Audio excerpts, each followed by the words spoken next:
Assalamualaikum warahmatullahi wabarakatuh. Selamat datang di BBC Budiono Pintar Channel. Jangan lupa tekan tombol like, beri komentar yang santun, dan subscribe agar selalu mendapat notifikasi tayangan baru dari kami. Terima kasih. Suatu saat nanti kita di mahsyar itu kan perilaku kita disyuting Allah, direkam, video kamu itu direkam. Pas direkam kayak munis duit untuk duit girang, untuk bojo girang, pokoknya untuk yang duniawi itu girang. Bareng bar salat biasa-biasa wae. Terus kita takoki pangeran, jongke bar salat biasa wae, bareng untuk duit kok girang. Penting di duit mbek salat. Saya berkali-kali ngaji bilang karena kenangan terbaik kita ketika ning donya yo tahu salat. Jadi nak disyuting pangeran sampeyan ketemu pangeran kan pantes. Ning donya tahu salat, tahu sujud kan keren. Dan itu dilakukan dengan keasikan yang luar biasa. Karena terus isin, aku jagungan mbek konco sak jame betah, jagungan mbek apa 8 menit entuk 20 rakaat itu isin lah. Singkat cerita Imam Bukhari itu pede meriwayatkan hadis setelah banyak orang mimpi Rasulullah niku liwat ditututi Imam Bukhari. Iku fawwah ma akhta aqdamahu qadamai Rasulillah sallallahu alaihi wasallam. Terus delamaan yang pernah diinjek Rasulullah niku mautia aqdami Rasulillah sing nate diinjek qadami napa Rasulillah. Itu Imam Bukhari persis di situ. Akhirnya ulama tahu itu maknanya betapa persisnya beliau ketika meriwayatkan hadisnya Rasulullah sallallahu alaihi wasallam. Ada lagi orang mimpi niki teng kitab Fathul Bari.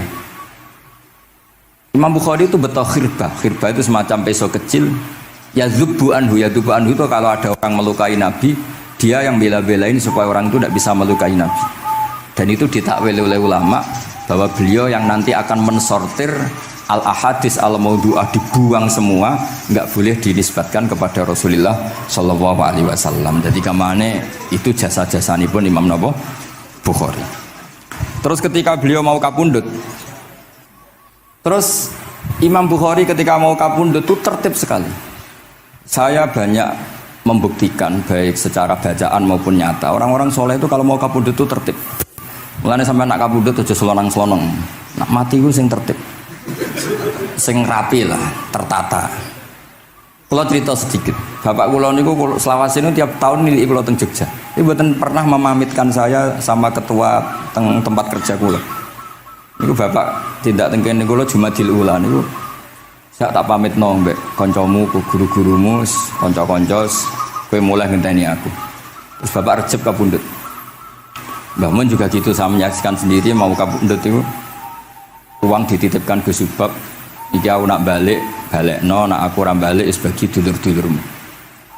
Terus beliau di pesawat ngendikan Gus Yasin, tenan lho sin aku tahlili. Terus ternyata di Mekah kapundhut. Itu contoh-contoh kapundhut yang tertib, beretika dan berperadaban. Nah Imam Ghazali luwih parah malih, parah kramate mboten parah masalahnya. Enggak bawa potong dari geger. Niku badhe kapundhut itu tuku kafan piyambak. Tuku kafan. Terus kanca-kanca sing perjalanan 3 hari karena dulu enggak ada pesawat. Ora ono WA. Niku diundang. Tolong direngkas ning nggonku ya. Ketika beliau kapundhut itu orang yang perjalanan 3 hari enggak ada yang terlambat. Ditakoki, "Kenapa kamu enggak terlambat?" "Saya sudah diundang 3 hari yang lalu." Nanti niku tuku kafan terus badhe niku badhe subuh salat terus ya mbak cara Jawa kayak agak selonjor terus adik diceluk ali ya bil kafni aku jupukno kafanku terus diambung terus beliau ngendikan ala ridho bil intikal ila malikil mulki pun kula ridho pindah teng alami jenengan Gusti, maksudnya kapundhut ya. Terus kapundhut jadi adik ora ribet tuku kafan, ribet tuku saiki ya ana persiapan tapi gaya-gayaan untuk kuburane wis digawe. Terus gaya mergo larang kawasane iku elit. Ini buatan keramat nih, sembrono nih. Lah Imam Bukhari kayak ngoten badhe kapundhut tuh wali-wali angkatan beliau ku dipeni. Desane piyambake jenenge Khortanka, napa bacane Khortanak mboten ngerti. Pokoke kawasan Uzbek karena itu ejaan Soviet. Sauni-unimu lah baca Khortanka, cek Khortanak, cek opo ngono lah. Sing maca penting aja waca demaan karena tulisannya kok sik. Niku wali-wali ngipi ketemu Rasulullah teng pagar desa, teng pojok, teng pintu gerbang. Wali-wali tanya, "Ya Rasulullah, kenapa engkau di sini?" "Antaziru Muhammad bin Ismail." Aku ngenteni Muhammad bin Ismail. Apa tak jak bareng? Terus wali-wali ini tangi krungu kabar Imam Bukhari kabundut. Nama beliau kan Muhammad bin Ismail. Jadi akhirnya wali-wali ngerti. Jadi ya badhe kabundut itu ditunggoni Rasulullah sallallahu alaihi wasallam. Kula waca nggih, tak waca Arabe. Engko nak mboten paham nggih muni amin amin nggih semene. Mboten santai mawon sampean. Kula niki mumpung dadi wong saleh mergo nderekaken kersane Habib Bidin. Ya kadang soleh, kadang ora, nek ora soleh ya istighfar gampang. Urusan mbek pangeran niku gampang. Ribet urusan mbek manusa. Wis yo sepuro yo kadang gremeng ya. Tapi ora usah kaget, ya apike manusa kalah apik mbek pangeran. Pangeran Ghafur kok manusa kok Ghafur ketok ya ora lah, wis biasa wae ngoten. Gampang urusan mbek pangeran ya. Ya cara kaidah fikih kan ngoten. Haqqullah mabniun alal musamaha. Urusan mbek pangeran niku gampang. Nah, urusan mbek manusa ruwet ya. Sing dawuhe ahli niku. Niku fakta apa pengalaman ya? Pengalaman apa fakta? Pengalaman. Pengalaman. Niki kanca kula oleh ahli ya ahli al-Habsyi. Nggih boten enten perkembangan mulai riyen mbek kula ya ora jelas ya. Nggih kula waca ya. Akhbarana Muhammad bin Makki sami'tu Abdul Wahid bin Adam at-Tawasis yaqul ra'aitun nabiyya sallallahu alaihi wasallam fin naumi wa ma'ahu jama'atun min ashabi wa waqifun fi mawdi'in fasallamtu alaihi faradda alayhi assalam faqultu ma wuqufuka huna ya Rasulullah qal antadhiru Muhammad bin Ismail falamma kana ba'da ayamin balaghani mautu fanadhartu fa idzan huwa qad mata fis sa'ah allati ra'aitu fiha an-nabiyya sallallahu alaihi wasallam. Monggo nggih nak badhe kapundhut sing tertib nggih. Habib Ali bin Utsman kabari Habib Bidin ya Ali Al-Habsyi ya Muhammad kondo-kondo sik dadi saged takziah nggih. Dadi niki mboten niki ditiru nggih monggo, mboten nggih sae kersane mboten nyaingi Imam Bukhari. Nah kula kadang salah iku ya istighfar, tapi kadang-kadang ya biasa. Nah aku bener terus ora kaya Imam Bukhari, dadi ben salah sithik-sithik ora ben salah ya tetep salah, sementing gelem istighfar, gelem nak menawa iku dadi tawadhuke kita semua. Tapi yang jelas niku kula suwun kitab ini kitab barokah karena para habaib, para wali semuanya pakai kitab napa? Bukhari. Wau sing didhawaken teng dongane Habib Abu Bakar Segaf Kutub Gresik bahwa ya Allah kita mendengar hadis-hadis yang diriwayatkan Imam Bukhari dan semuanya mengarahkan kita tambah mahabbah kita li taatika untuk taat kepada jenengan.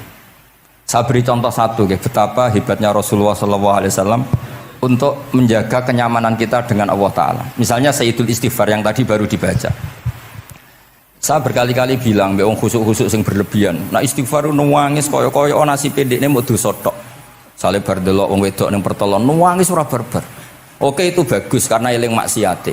Tapi seakan-akan sifati Allah yang ngasih dia maksiat dan hubungannya dengan Allah hanya ditakdir maksiat. Padahal Allah tadi ngasih dia sholat subuh, ngasih dia sholat duhur, ketemu habaib hormat, ketemu kiai hormat. Reputasi Allah yang baik ini enggak dihitung. Si dihitung salah ini. Sehingga terus dia akhirnya sumpah, nak keterusan itu akhirnya rondo, sama aja terus nol guys pokoknya. Tapi kalau Nabi ngajari kita tidak seperti itu.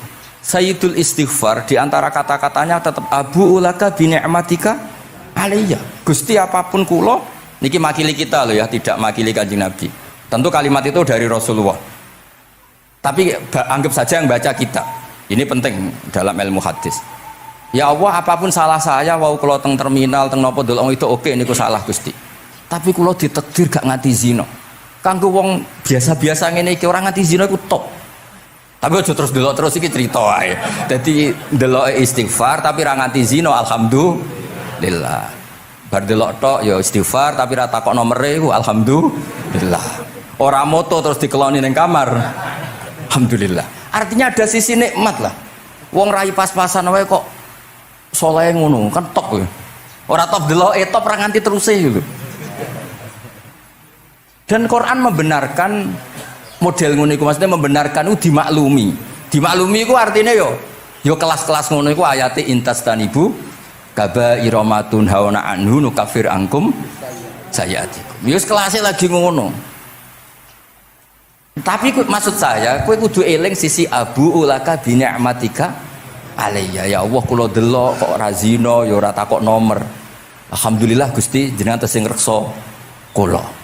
Tapi kok terus wa abu bidzambi, tapi lha apa Gusti kula delok bareng nggih sepuro nggih Gusti. Jadi artinya betapa Rasulullah itu ketika mengajari kita istighfar, itu juga bersamaan dengan itu ikrar bahwa nikmat Allah aktsar wa aktsar. Bahwa sisi nikmat Allah itu jauh lebih besar. Makanya di Quran itu tidak ada hanya perintah istighfar, fasabbih bihamdi rabbika wastaghfiru, tetap ada bihamdi rabbik. Apapun kita ini masih masya Allah. Nah, barokahnya hadis-hadis seperti itu belum hadis solusi. Rasulullah mboten nate dosa, tapi selalu ngasih solusi wong dosa.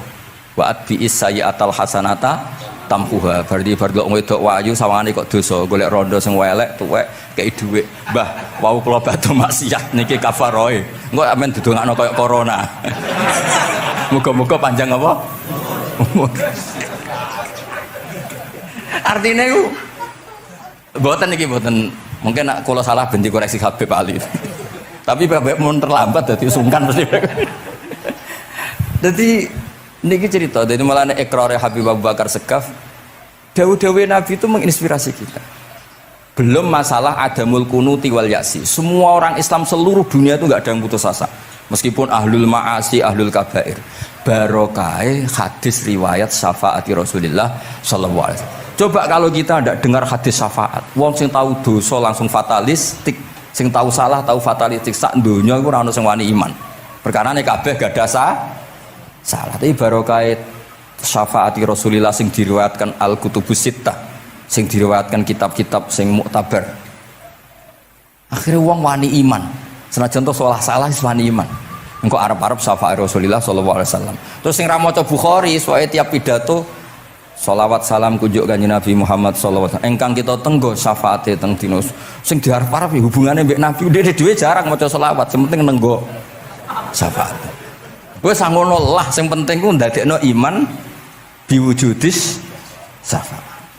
Wah niku terakhir tentang Isra Mi'raj. Ono kata-kata mungkin Gus Apang nyanyine mari sedilo mungkin. Nah, niki kitab Fathul Bari tentang Mi'raj niki kan tesih Isra Mi'raj.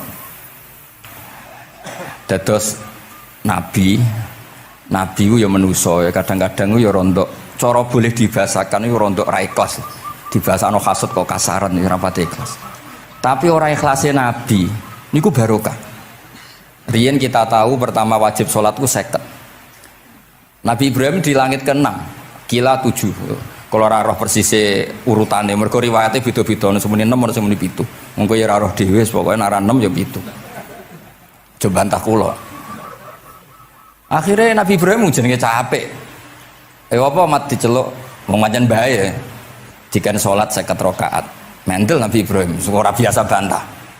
Bareng tok Nabi Musa bantah. Apa mat 50? Dekne asline bantah iku ora kok perkara piye. Asline iku gak krana sak kita mboten. Rodok ngeprekno lah cara Jawa. Piye mat 50? Umatku sing gagah-gagah ra kuat temene umatem. Dadi asline iku yo rasake kita. Mulane kula rapati diutang jasa asline di bab ini karena asline iku terusane inna ummataka la tutiku dzalik. Umatmu ra kuat. Wong Bani Israil umatku sing gandeng-gandeng gagah-gagah ra kuat temene umatmu. Padahal kita ya nyatane ra kuat tenan, tapi alhamdulillah. Singkat cerita terus rodok terjadi debat kecil. Kanjeng Nabi karena ahsanan nasi khalqau wa khuluqa. Nurut mawon. Matur ning pangeran Gusti khafif anni.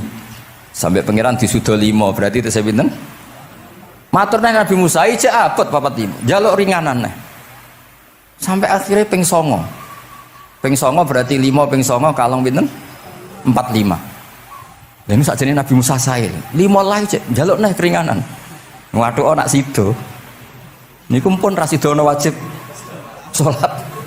Tapi pertanyaane lha apa ada Mi'raj jebule ratu apa kan ngoten. Itu jasanya Nabi Musa, baru kayak protes niku 50 dadi pinten? Gangsal.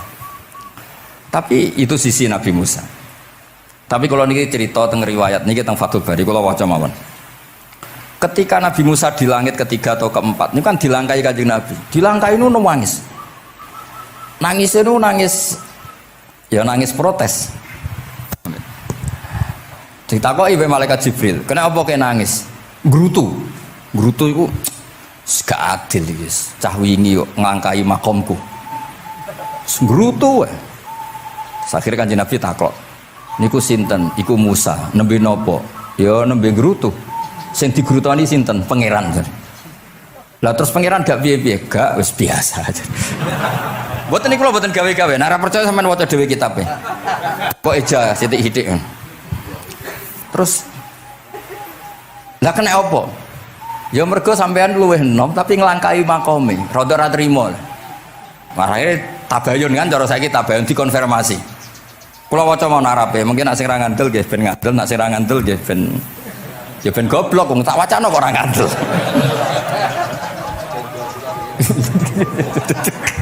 Dari ali. Kula waca mau narape, niki top tenan nih, wis romerot tenan nih. Teng kitab kula halaman 613 juz 7. Jadi sampean saged ngecek malih. Misalnya beda halaman nggih. Apa ya? Bab ya, babnya ya di bab. Bismillahirrahmanirrahim. Niki jelas sampean jarang maca iki. Apa ora tahu ya? Jarang ora tahu parade. Para gak nate. Niki kanca kula mulai alit niki teng sarang. Jadi kula niku de kanca Habib Zain niku kanca-kanca mulai alit. Alhamdulillah nganti tuwa ora ono perkembangan ya tetep kanca maksudnya. Ya sudah dadi kiai, nak masalah materi sudah tambah juga ya. Umat ya tambah akeh, tapi hubungan akrabnya tetep sepawancet. Engger ketemu ya pikirane ngopi, rokok. Nah, kalau sana perkembangan ya gak rokok ya termasuk. Tapi kalau cara fatwane Mbah Nafek salah. Rokok cara kowe apa, Hak? Misalnya ke darani haram, kowe sing salah. Ning dinggon barang haram diobong. Aduh, kelar. Mboten nate menang. Ini seksine niki. Nah, kalau debat Mbah Nafek. Lah iya rokok iku haram, mulane diobong. Kowe nek rokok sitok terus mbok yakini haram, rak berarti jek ana terus barang haram. Tapi nek tak rokok kan tak ilangi. Berarti aku ngilangi haram. Mbah atau menang panjenengan. Ya, mana apa. Nah, kalau skala tuwa nurut mawon. Ini alhamdulillah niki majelis kula seneng sangat ditunggoni para habaib saged nderekaken kersane Habibiddin. Kula nggih ora ngrasa paling bener wong dikongkon mawon. Tapi kelirune insyaallah ora nganti 1%, 0,0 sekian persen pantes-pantes sih. Ya kudu ya kudu ngono. Kula waos nggih. Bismillahirrahmanirrahim. Ketika Nabi sinten? Musa ya, kesalib Nabi Muhammad sallallahu alaihi wasallam niku nangis. Terus lam azunna ahadan yurfa'u alayya. Saya itu tidak pernah mengira ada orang diangkat meninggi saya. Gak terima. Terus mergo napa? Yas banu Israil anni akramu 'ala Allah. Umatku wis kadung yakin nek saya ini yang terbaik kok dilangkai wong ku piye? Kaya kula misale sedarani wong alim alamah terus jebule keliru kalah mbek Amang kan yo isin. Tapi berarti Amang putune Nabi mboten isin kula nek kalah mboten isin. Ya boten yakin boten isin. Apa isin kalah ya ora apa-apa. Tapi ini kan jaga imet kan. Misalnya kalau tengkeling terus Ali terus wong ndek kanca ya Bidin ini cerita lucu tenan ini kisah nyata. Jenenge Kiai Izzuddin Buntet itu top-top kiai di era itu. Dua santri niku tiang Cirebon asli Jakarta. Jenenge Budi. Ini kanca niku tak sebut jenenge wong cerita lucu. Dia itu bangga dengan kiainya karena orang Jakarta. Iku mergo anggere kiai mek Kiai Izzuddin ku nyucup. Bangga dek mergo kiyaine ra ono sing ngalahno. Kabeh kiai sak kawasan kono iku nyucup. Suatu saat ana pengajian ngaturi Mbah Mun ya Mbah Maimun Zubair. Kiai Izzuddin nate mondok sarang. Bareng wonten Mbah Mun Kiai Izzuddin nyucup. Niku bocah niku teng tingkat 2. Aduh kiai ku keok. Gak terima.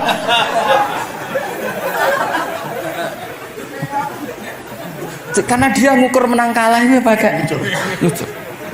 Mulane kula tak biasakno nak mbek wong sepuh nyucup, mbek ben tawaduk. Semoga kuwatirku nak ono wis ben santri kula aduh Gus Mbak Kiok wis akeh kelah, sementing tawaduk. Lho akhirnya cah niki niku badhe niku pamit boyong mondok teng sarang. Karena dia tidak ingin punya kiai yang nyucup. Dia oleh muni aduh kiaiku keok. Niku kiai itu diceritani guyu ra barbar. Yus, dia aku kalah. Lagi Nabi Musa itu ya Nabi ya manusia. Bareng Nabi Muhammad ngelangkai makome. Ya Allah, lam azunna ana ahadan yurfa'u alayya. Mbok sampean maca yurfa'u, mbok yarfa'u wis boleh. Sesak uni-unimu lah. Sementing aja yurafi'u aja yarfa. Sakmene nimu lah. Enake apa? Diangkat sak dhuwurku apa? Apa ya sampean maca milah apa ya? Bebas. Apa ya nama maca? Yurfa'u. Yurfa'u. Wedi nek mergo ngarepe wong akeh mergo sakake kula maksude nak. Akhirnya terus ditanya sama malaikat Jibril, "Kenapa kira-kira gitu?" Wahum yas'umu banu Israila anni akramu 'ala Allah wa hadza akramu 'ala Allah minni. Ini urusan nama umatku wis yakin saya ini nabi terbaik. Masalah kan cara image. Kaya wong elek pacaran terus kancane luwih ganteng kan ya mriyang kan. Mulane kabeh iku anggere pacaran mesti ngajak kancane sing luwih elek. Niku pengalaman. Masalah kan. Kaya ustad, nak ngiyai apa ngiyai ning desa-desa moh ngajak kancane sing luwih alim, masalah ya. Golek penderek sing wis ora apa-apa lah kira-kira. Kula termasuk ndek nyali, ngaji ngajak ya amang ngedal ngalim. Kula termasuk kiai ndek nyali. Bon. Walau kana hadza wahdah hana aliyya. Maksudnya nak aku kalah mbek Nabi Muhammad wis gak apa-apa lah, secara pribadi aku kalah gak apa-apa. Oke. Pancen iki sing dipilih aku kalah gak apa-apa. Walakin ma'ahu ummatuhu wa hum afdhalul umam indallah. Lho nak antar ketua kalah aku ora masalah, oke lah. Lho tekan sak umatku yo kalah, dadi gak trimo. Dadi wong ra trimo iku yo oleh sithik-sithik tapi Nabi Musa wae ora trimo. Terus walakin ma'ahu ummatuhu wa hum afdhalul umam indallah. Jadi sampean-sampean iki itu orang yang digugat Nabi Musa. Monggo di Fatihai kersane mboten gugat. Jadi nak pas kalah mbek Nabi Muhammad itu pun ikhlas ya, tapi bareng kalah mbek antar umat kalah niku gak trimo. Walakin ma'ahu ummatuh wa hum afdhalul umam indallah. Lah niki sing lucu. Qala Jibril, hadza Musa. Wa may yu'atibu, kanjeng Nabi tanglet. Wa may yu'atibu, terus sing digumami sapa, sing digremi sapa? Qala yu'atibu rabbahu fika. Lho niki kula maca. Kok nak kurang marem tak seksine ya amang takon maca. Yu'atibu rabbahu fika. Qultu wa yarfa'u sautahu ala rabbi. Ning ngarepe pangeran ya wani pahpoh ngono gamane cara Jawa iku. Qala innallaha qad arafa lahu khiddatas. Pangeran biasa nak ngomong ya rada keras ngene dadi pangeran wis biasa maklumi. Wa fi riwayatin innahu ya'rifu dzalika minhu. Allah kenal banget. Ini jenis wong protes iku wis kenal banget. Terus, nah ini terus mulai analisis ulama. Qala ulama lam yakun buka Musa hasadan ma'adallah fa innal hasad fi dzalikal alam manzu'an ahadil mu'minin fa kaifa biman istafahu wa ta'ala bal kana asafan ala ma fatahu minal ajri alladhi yatarata bil arfud. Ini kan analisis walhasil hakikate Nabi Musa mboten hasud tapi ya serapati siap kalah wae dan niku ya normal wae wong manusa. Semoga nak sampean ra siap kalah mbek kula nggih saged maos Bukhari, saged maos Fathul Bari. Nah, misalnya kepeksa ya eling salah aja eling bener e. Tapi sampean kok nantang Qur'ane nak salah ditulis sito, nak bener ditulis 10. Mulane kalau nak salah ya kira-kira cek duwe 9 lah. Mergi 10 dikurangi pinten? Setunggal. Tapi mboten penting lah. Sing penting niki kula cerita. Kula seneng mboten krana ngrasa paling bener mboten saged nderekaken kersane Habibidin, para habaib, para kiai. Kula posisi makmur diminta kula suwun niki nambahaken mahabbah kita teng Rasulullah sallallahu alaihi wasallam. Apalagi tadi saya minta ijazah Habibidin karena dapat ijazah dari Habib Salim bin Umar bin Muhammad Asgaf. Ijazah dari Habib Abu Bakar Segaf tentang doa Khatmul Bukhari dan tadi doa yang luar biasa. Jadi saya pastikan bahwa kita seperti ini tuh barokahnya riwayat sahihah. Andaikan kita ngikuti riwayat misalnya murtakibul kabirah itu kafir, orang melakukan dosa itu kafir, kayak apa umat Islam akan habis karena semuanya yang pernah salah akan merasa kafir dan merasa repot. Ini barokah ahadisus syafa'ah, barokahnya ya pokoknya akhirnya semuanya punya harapan nanti ketemu Allah itu untuk syafaat. Barokah itu harapan mereka tetap jaga iman, jaga kebaikannya, enak menowo, semua itu bisa menghapus kesalahan. Jadi agama ini selalu datang bawa solusi. Oke, semua manusia kulubani adam khotoun, semua potensi salah. Al-insan makhluk khota apa? Tapi Nabi ngasih solusinya. Wa'at bi'is sayyi'atal hasanata tamhuha. Atau kalau di Quran innal hasanat udzibnas sayyi'at. Dan ini membantu kita, menguatkan kita. Bahkan ada beberapa riwayat yang mangkola lewat dakhalal jannah, terus macam-macam lah, wa in zana wa in sarqa macam. Bukan pernah kita tidak pernah mensyariatkan hal-hal yang buruk, pasti tidak pernah. Tapi jangan pula yang pernah buruk kemudian ditutup pintu tobatnya, tidak seperti itu agama. Pintu tobat tetap maftuh sampai matahari terbit dari barat. Terus niki kula maos teng kitab kula niki kersane niki seksine ben loro niki ya amang takkan maca muliyas umu bani seben ya ben barokah. Iki muliyas umu bani Israil. Muliyas umu bani Israil. Bener. Bismillahirrahmanirrahim. Qala Musa yaz'umu banu Israila anni akramu 'ala Allah wa hadha akramu 'ala Allah minni. Zada al-Umawi fi riwayatihi walau kana hadha wahdahu hana 'alayya walakin ma'ahu ummatuhu wa hum afdalul umami 'inda Allah wa fi riwayati Abi Ubaidah. Nah, terus ini Faqala Jibril hadha Musa qultu wa man yu'atibu qala yu'atibu rabbahu fika qultu wa yarfa'u sawtahu 'ala rabbih qala inna Allah قال إن الله قد عرف له حدته وفي حديث ابن مسعود عند الحارث وأبي يعلى والبزار وسمعت صوتا وتذمرا فسألت جبريل فقال هذا موسى قلت على من تذمره قال على ربه قلت على ربه قال إنه يعرف ذلك منه. Innahu ya'rifu dzalika. Ini yang terakhir barokahnya kitab Bukhari juga kita maklumi ya, meskipun sifatnya hanya maklumi.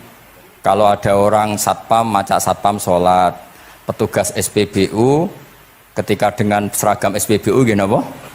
Sholat. Meskipun kita yakin berpakaian ahsanil ahwal, kados jubah, amamah itu sunat, kita yakin seyakin-yakinnya. Tapi barokahnya Imam Bukhari, kemudian kita tahu bahwa komunitas kita, pantasnya penjaga SPBU macak piye, penjaga napa Indomaret itu macak piye, satpam pancene macak piye. Terus ketika kalau sholat itu piye? Ini saya beri contoh. Bismillahirrahmanirrahim. Ini halaman 75 di bab sholat kitab Bukhari juz 1. Haddatsana Ahmad bin Yunus, haddatsana Asim bin Muhammad, haddatsani Waqid bin Muhammad an Muhammad bin Munkadir qol shalla Jabirun fi izarin qad aqadahu min qibali qafahu wa siyabuhu mawdu'atun alal misjab. Qala lahu qailun tusalli fi izarin wahid qal innama sana'tu dzalikal yarani ahmaku misluk wa aina ma kana lahu saubani ala ahdi Rasulillah sallallahu alaihi wasallam. Jadi Jabir itu salat sarungan tok, ora klambenan, ora nganggo kethu, ora nganggo popo, kak sarungan tok ditalekno gulune. Lah era tabi'in wis salate wis resmi-resmi. Lho jenengan sahabat kok salat ngoten. Ben wong koyo kowe roh, nak salat ngene iki wis sah. Nah barokahnya itu kita ngerti auratul rajul itu kayak apa?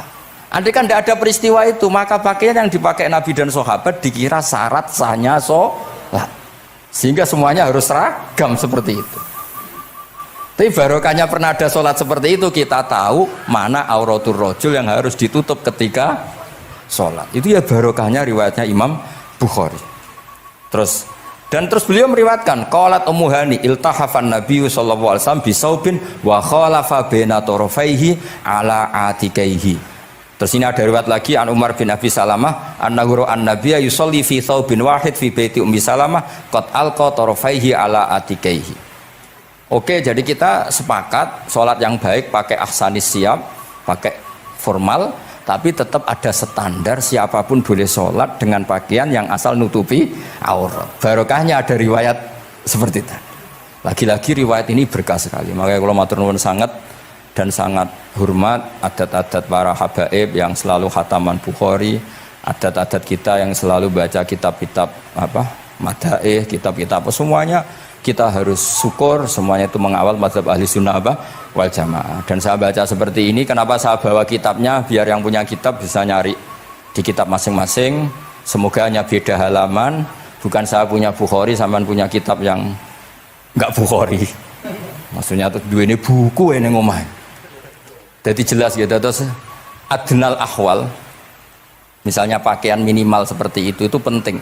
Supaya akhirnya ada orang satpam sholat pakai pakaian satpam ya tidak janggal, ada yang pegawai SPBU sholat gitu tidak janggal, karena sahabat Jabir ini pernah menunjukkan di depan umum sholat seperti itu supaya menunjukkan kadar aurat mana yang harus Andai kan tidak pernah ada peristiwa Jabir dan Rasulullah selalu sholat ala ahsanil ahwal, sahabat misalnya ala ahsanil ahwal, pasti seperti itu dikira syarat sah. Dan itu akhirnya umat masa pakai SPBU macak ngono, terus Fatma macak ngono. Barang kiai teko sing kiai sing ndi wong macake padha kan yo ribet. Jadi kabeh iku berdasar napa ilmu. Quran itu turun itu kan mustameknya, pendengarnya itu zaman itu kan orang kafir semua. Makanya pertanyaannya itu untuk jadi ahli tafsir itu syaratnya ada enggak? Ya syaratnya ada, harus paham itu. Lalu syaratnya paham itu apa? Untuk Quran itu syaratnya satu, ya dapat hidayat itu. Karena kalau kita pakai standar apapun itu tidak bisa.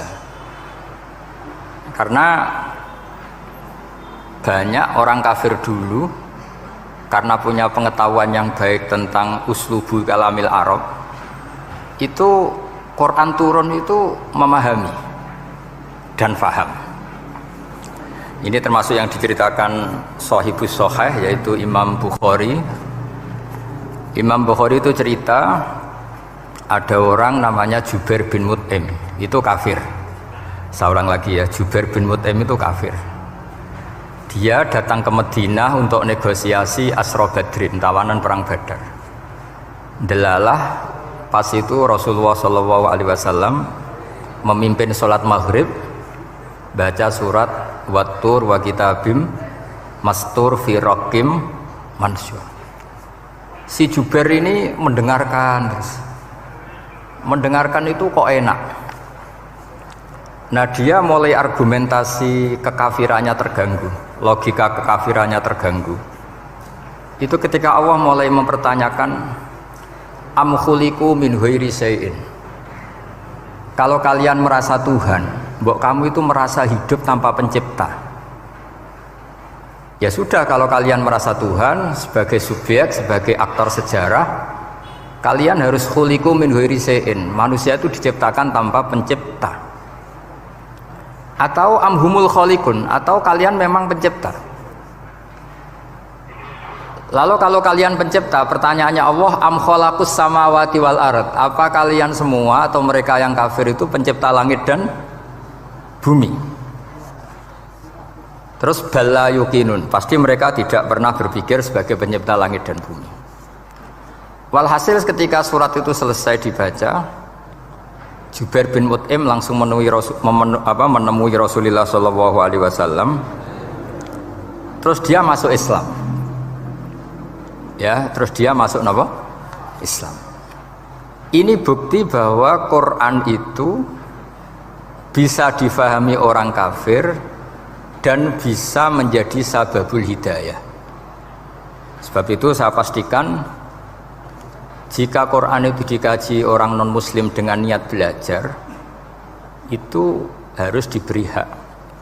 Wa in ahadum minal musyrikin astajaroka fa ajirhu hatta yasma'a kalam Allah summa ablihu ma'manah. Jika ada orang kafir minta akad aman supaya dia bisa belajar Quran, harus diberi hak. Karena awal-awal Quran itu saking fasohahnya, saking jameknya, saking jelasnya, bahkan aslama Umar mergo bistimaihi atau bisamaihi ayat Al-Quran. Wa kadzalika aslama Jubair bin Mut'im juga ketika mendengar ayat Quran. Pertanyaannya kan, dia ketika mendengar itu muslim apa masih kafir? Masih apa? Kafir. Dan aslama setelah mendengarkan ayat apa? Quran. Ya, ini nanti saya terangkan secara logika mukjizatnya. Terus ini sekaligus pamit kalian pengurus Menoro, juga utamanya Pak Najib, ya Haji Najib. Saya akan suasananya ngaji seperti ini, dan insya Allah selalu pakai Bukhari di bab Fadhailul Quran atau Mukjizatul Quran. Nanti setelah niki do ngopi mulai uteke itu merap. Ning Jawa iku ribet niki, cara disiplin ngaji ku wis kriminal. Kok ana kopi ana ngaji, mesti wong eling kopi sik. Sajane cara disiplin ngaji ku kriminal. Tapi wong niki boten disiplin dadi nggih pun kula waca nggih. Bismillahirrahmanirrahim. Ini cerita Islamnya Jubair bin Mut'im.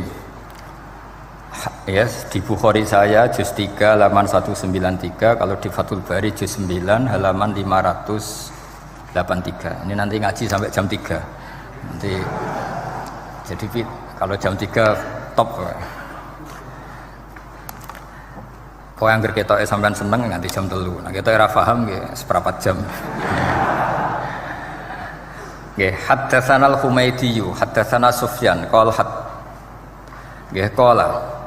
haddatsuni 'ani Zuhri an Muhammad bin Jubair bin Mut'im an abihi. Qala sami'tu an-nabiyya sallallahu alaihi wasallam yaqra'u fil maghrib bit-tur. Falamma balagha hadhil ayat am khuliqu min ghairi syai'in am humul khaliqun. Terus am khalaqus samawati wal ard bal la yuqinun am indahum khazainu rabbika am humul musaytirun. Kada qalbi ayatiron.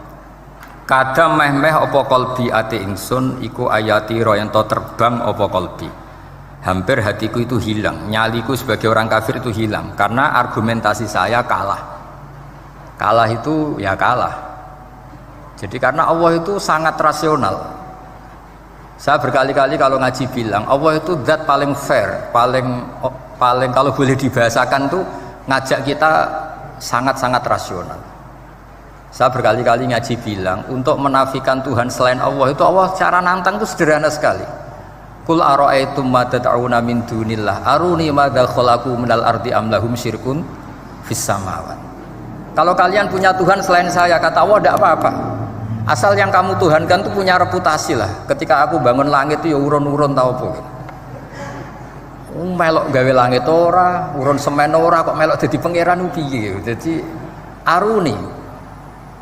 Yang kamu pertuhankan Fir'aun Namrud, ketika aku bikin bumi itu di mana? Kan tidak ikut. Tahu-tahu lahir di bumi, tahu-tahu sebagai Tuhan. Ini apa-apaan itu. Jadi aruni madza khalaqu minal ardi am lahum syirkun fis sama. Jadi kalau kata Allah, ini yang pikirannya Jubair bin Mut'im, enggak apa-apa kamu tuhankan selain saya, kata Allah, tapi am khalaqus samawati wal ard. Apa Lata Uzza Hubal punya reputasi menciptakan langit bumi? Enggak kan, bala yuqinun. Lalu Namrud, Fir'aun dan sebagainya am khuliqu min ghairi syai'in. Apa mereka itu lahir sendiri tanpa pencipta? Enggak juga kan? Nah, logika-logika itulah yang menjadikan Jubair bin Mut'im, Sayyidina Umar, Khalid bin Walid, banyak yang menjadi masuk apa? Islam. Tapi logika yang dibangun Quran ini kita sudah mulai lupa. Karena tadi surat iki kasihate ngene, sakake Quran. Waqiah mari di duwe, Ra'at nyepet nawang mati kan sudah kasihate itu sudah. Jadi bayan arah mati-mati diwacana surat napa? Ra'at. Dia lupa secara fikih itu hukumnya gimana itu? Apa qatil enggak? Ada orang mau mati tidak mati-mati, kamu bacakan Ra'at langsung mati. Ini pembacanya ini qatil apa enggak? Ini harus dibahsul masail di Masjid Menara. Karena sebelum dibacakan Ra'at itu enggak mati-mati, setelah dibacakan mati. Ini kategorinya itu qatlun amdul khata apa khata sibul khata apa. Jadi Quran itu menjadi hilang mukjizatnya kalau kita terus ngomong kasiat ya. Waqiah terus mari di duwe. Ra'at nyepet nawang napa? Mati. Terus surat Baqarah itu mari tolak napa? Apa terkenalin? Tolak santet ya? Ya sebetulnya enggak apa-apa tapi yo sakake Qur'ane lah, jangan ya tetap fungsi dasar Quran ya dabaru napa? Ayat. Mungkin kalau terangkan. Di sini kada qalbi ayatira. Kula waos ya tengene Fathul Bari. Ka'annahu inzi'ajun inda sama'i hadil ayat atau inda sima'i hadil ayat. Kalau maca dua kali karena kalau sampean di guru sing macane simak. Guruku maca simak Gus Bak sama tak waca ping pindho inda sama'i hadil ayat untuk inda sima'i hadil ayat. Li fahmihi ma'naha wa ma'rifatihi bima tadammanathu. Fa fahima al hujjata fastadrakaha bilati fi tabih. Wa dzalika min qawlihi am khuliqu min ghairi syai'in. Terus sampai am khuliqu al makna am khuliqu min ghairi khaliqin wa dzalika la yajuzu. Terus li anna ma la wujuda lahu kaifa yakhluq wa idza batalal wajhani qamatil hujjatu alaihim bi anna lahum khaliqan.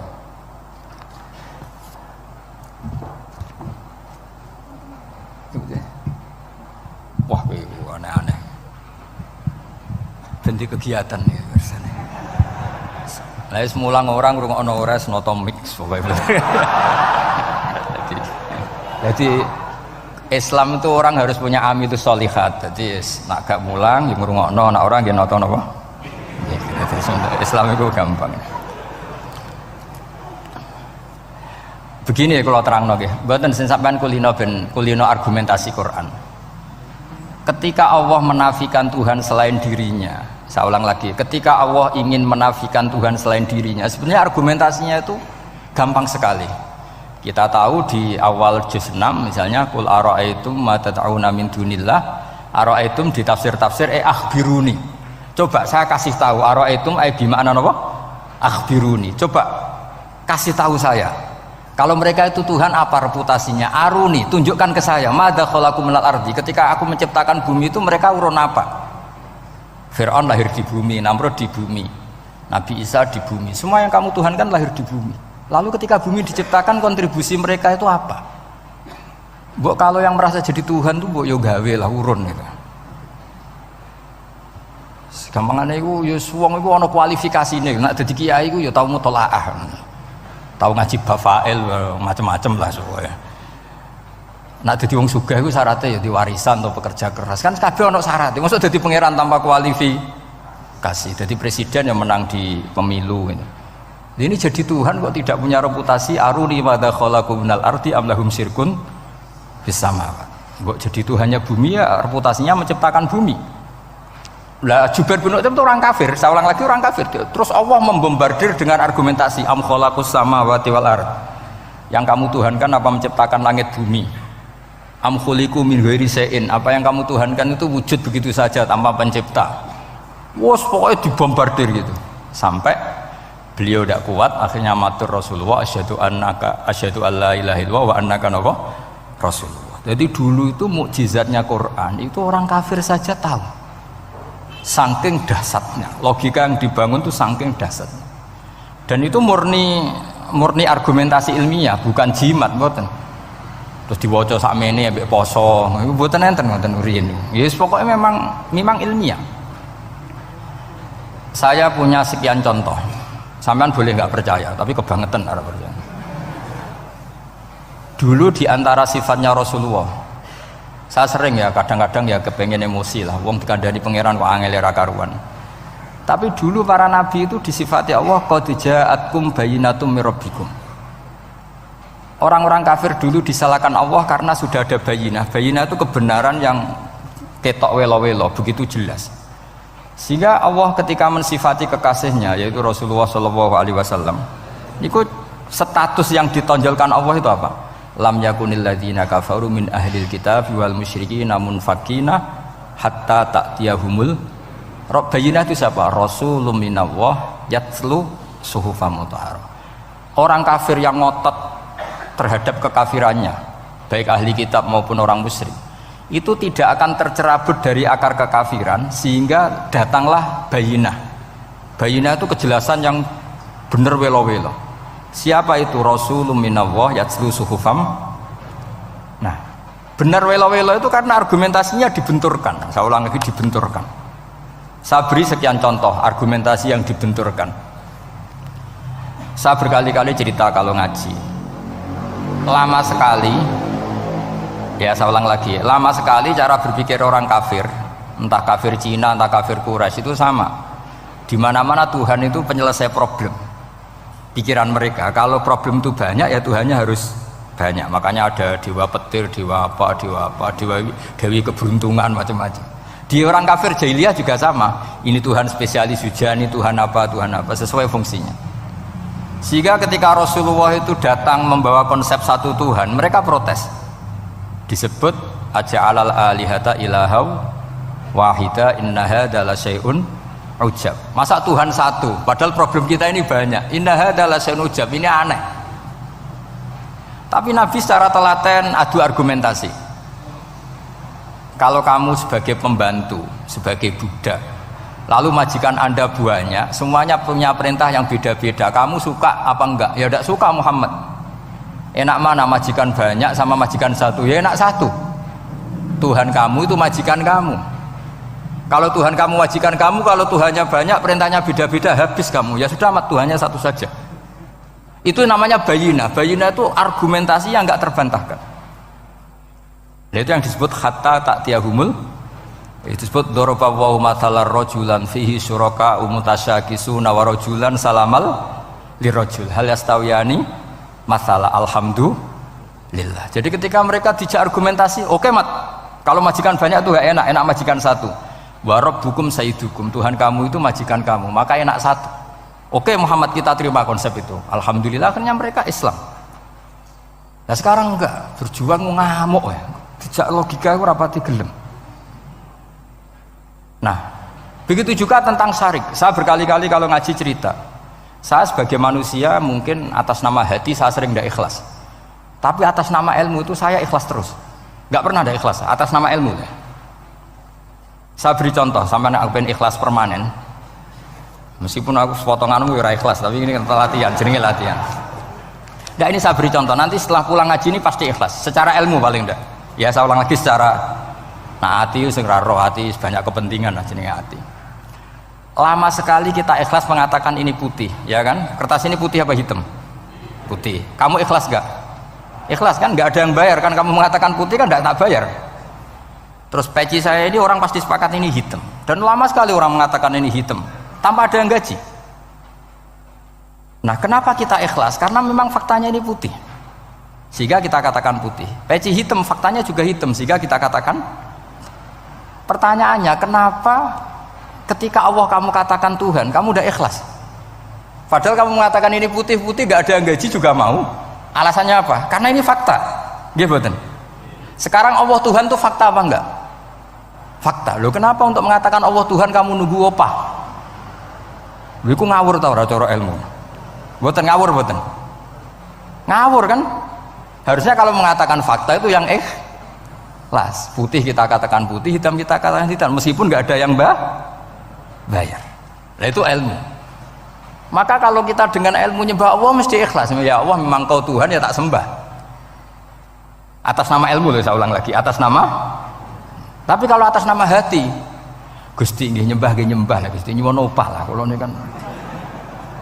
Maksudnya ku yo piye no, jadi ribet. Makanya di bab fakta itu Allah ngendikan waman azlamu mimman abadani li jannatin aw narin laulam akhluq jannatan wala naron alam akun ahlan al-uto'ah. Siapa yang lebih zalim ketimbang orang yang menyembah saya yang karena takut surga atau ingin masuk surga atau takut neraka. Andai kan saya sebagai Tuhan tidak menciptakan surga atau neraka, apa terus saya tidak dituhankan? Umpama pangeran ragai swarga neraka tetap pangeran tora, tetap pangeran kan? Jadi ilmu itu beda dengan rasa, ilmu itu pasti objektif. Nah dulu saya ulang lagi, orang kafir itu dijak begitu itu mau, sehingga ketika mereka Islam hari pertama saat itu juga langsung ikhlas karena logikanya permanen.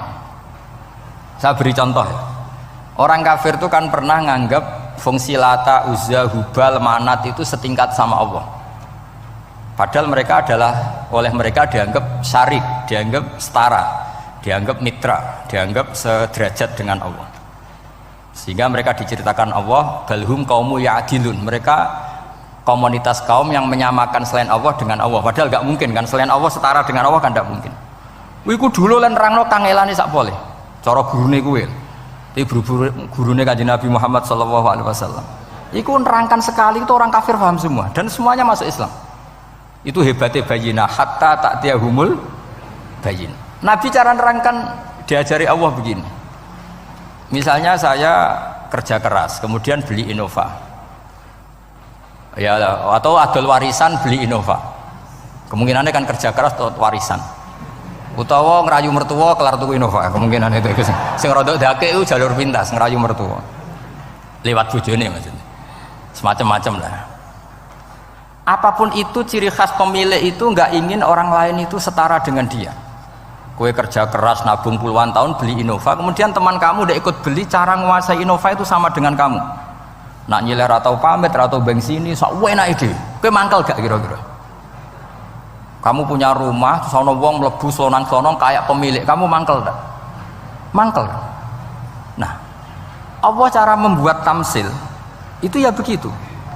Halakum mimma malakat aimanukum min syuraka'a fi ma razaqnakum fa antum fihi sawa takhafunahum ka khifatikum anfusakum. Coba kalau kamu punya barang, kata Allah, kamu punya barang, punya sesuatu dan itu milik kamu karena kamu yang beli. Kemudian ada orang lain yang cara memilikinya sama dengan kamu. Mau enggak kamu seperti itu? Ya tidak mau Muhammad, ini milik saya kok ada orang lain yang merasa setara dengan saya, tidak mau saya. Kalau orang lain mau pinjam ya harus ngemis-ngemis lah, harus dodok-dodok. Ya seperti itu Allah itu bumi itu yang menciptakan Allah sendiri. Kemudian kamu menyertakan orang yang dia ikut menciptakan setara dengan Allah, ini apa-apaan? Oke mat, kalau gitu Allah la syarikalah. Jadi itu tamsil apa? Saya ulang lagi ya, kalau kamu beli Innova, mau nggak ada orang lain yang cara menguasai Innova itu setara dengan kamu? Mau nggak? Nggak mau kan? Bahkan istri saja nak nganggo kudu pamit. Nah lagi nengan, arawan nengan ya oleh.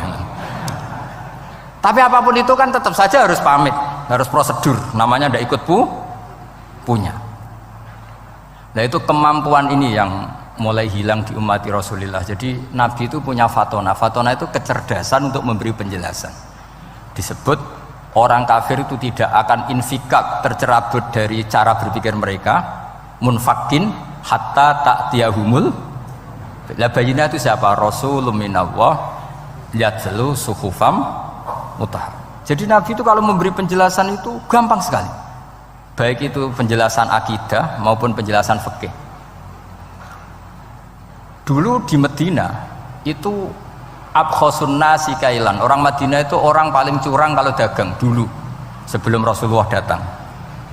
Sehingga misalnya mau beli pelem itu mangga itu, pentil ya dihitung pelem. Jadi busron itu kurma pentil ya dihitung kurma. Misalnya kulaan pari hijau ijo wis dituku, padahal urung jelas dadi padi. Nah nanti kalau kena badai angin ya sudah, apa itu uang itu nggak kembali. Ketika Rasulullah datang, Nabi mau tanya, "Cung ke tuku apa?" Tumbas pelem. Sekarang satu pohon pelem dituku 2 juta, itu rego pelem ta rego pentil? Mbak sampean jawab ya. Pentil kan gak ono regane, sakmene gitu. Ndak ketika dibayar 2 juta itu rego pentil apa rego pelem? Pentil lho mboten. Ketika pentil sakmene dituku 2 juta satu pohon itu rego pelem atau rego pentil? Pelem kan? Sekarang faktanya pentil apa pelem? Pentil. Makanya Nabi terus tanya, "Kul ara'aitum in mana'allahu as-samrah fabima yastakhilu ahadukum mala akhi." Banyak tak apa loh hadis-hadis.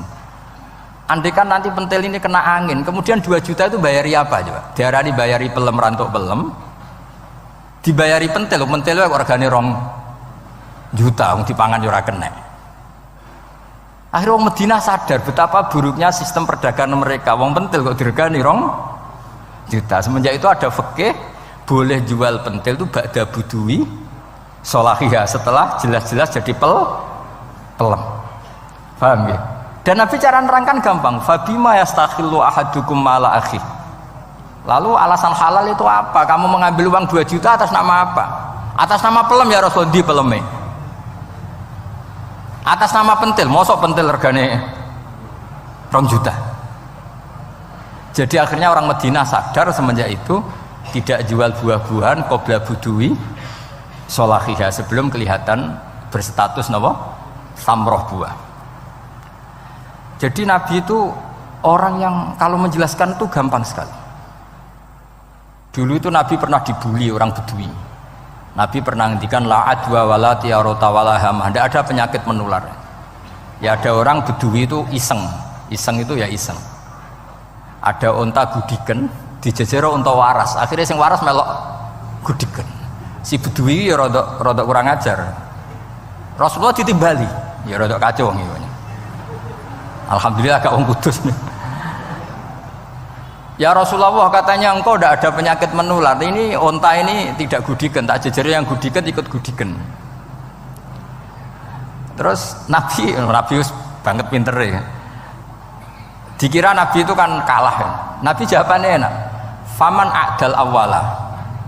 Semua rawi membaca al awwala. Mongko te sapa ada maringi nular sapa man al awwala sing pertama. Ya nek iki jarimu ketularan iki. Lah iki ketularan sapa? Sing pertama gudiken. Wah iku asli lah ya maksudku ya sing iki. Jadi Nabi itu gak pernah kalah kalau argumentasi. Nah sekarang banyak umatnya Nabi tambah soleh itu tambah rapat iso mikir biasanya. Makanya Mbah Mun terkenal bikin jargon zada khuzuan zada jalan. Karena kemampuan fatona itu juga harus diwaris. Saya beri contoh, ini ngaji hujjah, ini masih ngaji tentang Quran. Biar kamu tahu kualitas Quran itu mukjiz betul. Ini tak bacakan dua kitab yang permanen itu Bukhari. Saya bawa usul fikih yang dikarang Abu Bakar Al-Baqilani, gurunya Imam Haromen. Jadi mbah gurunya Imam Ghazali. Imam Ghazali ngaji Imam Haromen. Imam Haromen ngaji namanya Syekh Abu Bakar Al-Baqilani. Itu orang top, orang terkenal sekali. Itu ngarang kitab namanya I'jazul Quran, itu yang dipakai hampir semua ulama itu.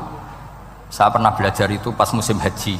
Saking sakralnya kitab itu tak baca berkali-kali pas musim haji, I'jazul Quran. Orang kafir itu kan otaknya sudah error, tapi kandanannya angel. Dan itu kalau kita salah ngelola argumen itu bisa kalah. Ya. Saya beri contoh. Ya.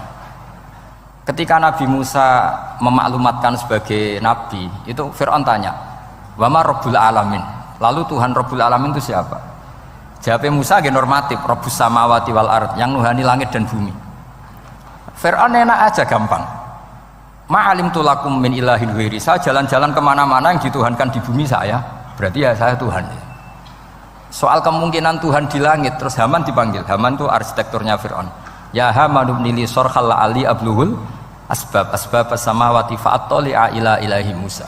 Haman, bikinkan piramida yang tinggi supaya saya bisa melihat Fir'aun. Tuhannya siapa? Musa. Wa inni la'adzunuhu kadziba. Diulang beberapa ayat. Ada wa inni la'adzunuhu minal kadzibin, itu ada beberapa ayat malah. Musa kan kaget. Oh ini nak piramida dadi Fir'aun munggah mesti ra roh pangeran. Wong sing aku nabi ora tau roh langsung pemenang santri ta barang ora roh. Ini kan Fir'aun, Musa akhirnya bingung. Jadi misalnya munggah tenan mesti ra roh Allah. Padahal kata Musa, kata siapa Fir'aun?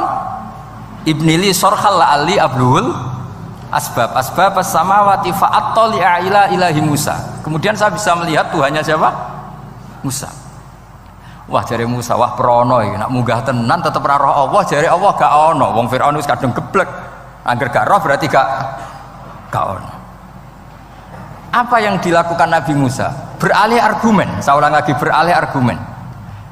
Ya sudah, definisinya tidak seperti itu. Tuhan definisinya tak rubah. Rabbukum wa rabbu abaikumul awalin. Saya mengerani buyutem. Wah, itu langsung sak majelis separuh itu iman. Wah, ini nak Fir'aun pangeran, buyut-buyutnya rano pangeran. Karena pangerannya datang terlambat. Ini aneh, pangeran dhisik buyute piye? Wong buyute ra pangeran kok putune pangeran. Akhirnya Fir'aun langsung cara Jawa asemane wah entek. Nah, makanya kalau Syekh Nawawi ngendikan, kalau debat kok wis muring-muring wis ra ilmiah. Makanya terus Fir'aun la as'alannaka minal masjunin, tak penjara we. Dia sudah ada ilmiah lagi. Ketika Rabbus samawati wal ardi, Fir'aun masih berusaha ilmiah. Saya kemana-mana dituhankan fil ardi, maksudnya di bumi. Soal kemungkinan di langit, saya nanti bikin bangunan, mau lihat Tuhanmu Musa. Tapi ketika dipojokkan dengan Rabbukum wa rabbu abaikumul awalin, yang nuhani nenek moyang kamu, entek Fir'aun. Waduh, aku di bapak di mbah, mbahku yura pangeran kok putune pangeran. Berarti mbahku tanpa apa? Pangeran. Wah ribet nih. Penjara Musa, jadi emosi dia karena sudah nggak bisa debat. Jadi semua nabi itu ciri khasnya itu punya kemampuan argumentatif. Makanya nabi itu harus fatona, harus punya kecerdasan. Dan itu juga yang dilakukan Quran ketika nafyu uluhiyati ghairillah, ketika menafikan bahwa selain Allah itu pasti tidak Tuhan. Ya tadi, kalau Allah itu punya pesaing sebagai Tuhan, ya namanya Tuhan, reputasinya ya aruni madza khalaqu minal ardi am lahum syirkun fis samawati. Mungkin kalau orang-orang tajwid hanya nekuni fis samawati tuni itu fis samawati tuni itu kan urusan tajwid ya. Tapi kalau kita yang ahlul makna itu nekuninya kalau merasa Tuhan tuh ya punya reputasi. Di antara reputasinya itu ikut menciptakan langit dan bumi. Nah dengan demikian namanya bayinah. Bayinah itu kebenaran yang ketok welo-welo. Sehingga orang kafir itu tidak bisa berbantah-bantahan lagi.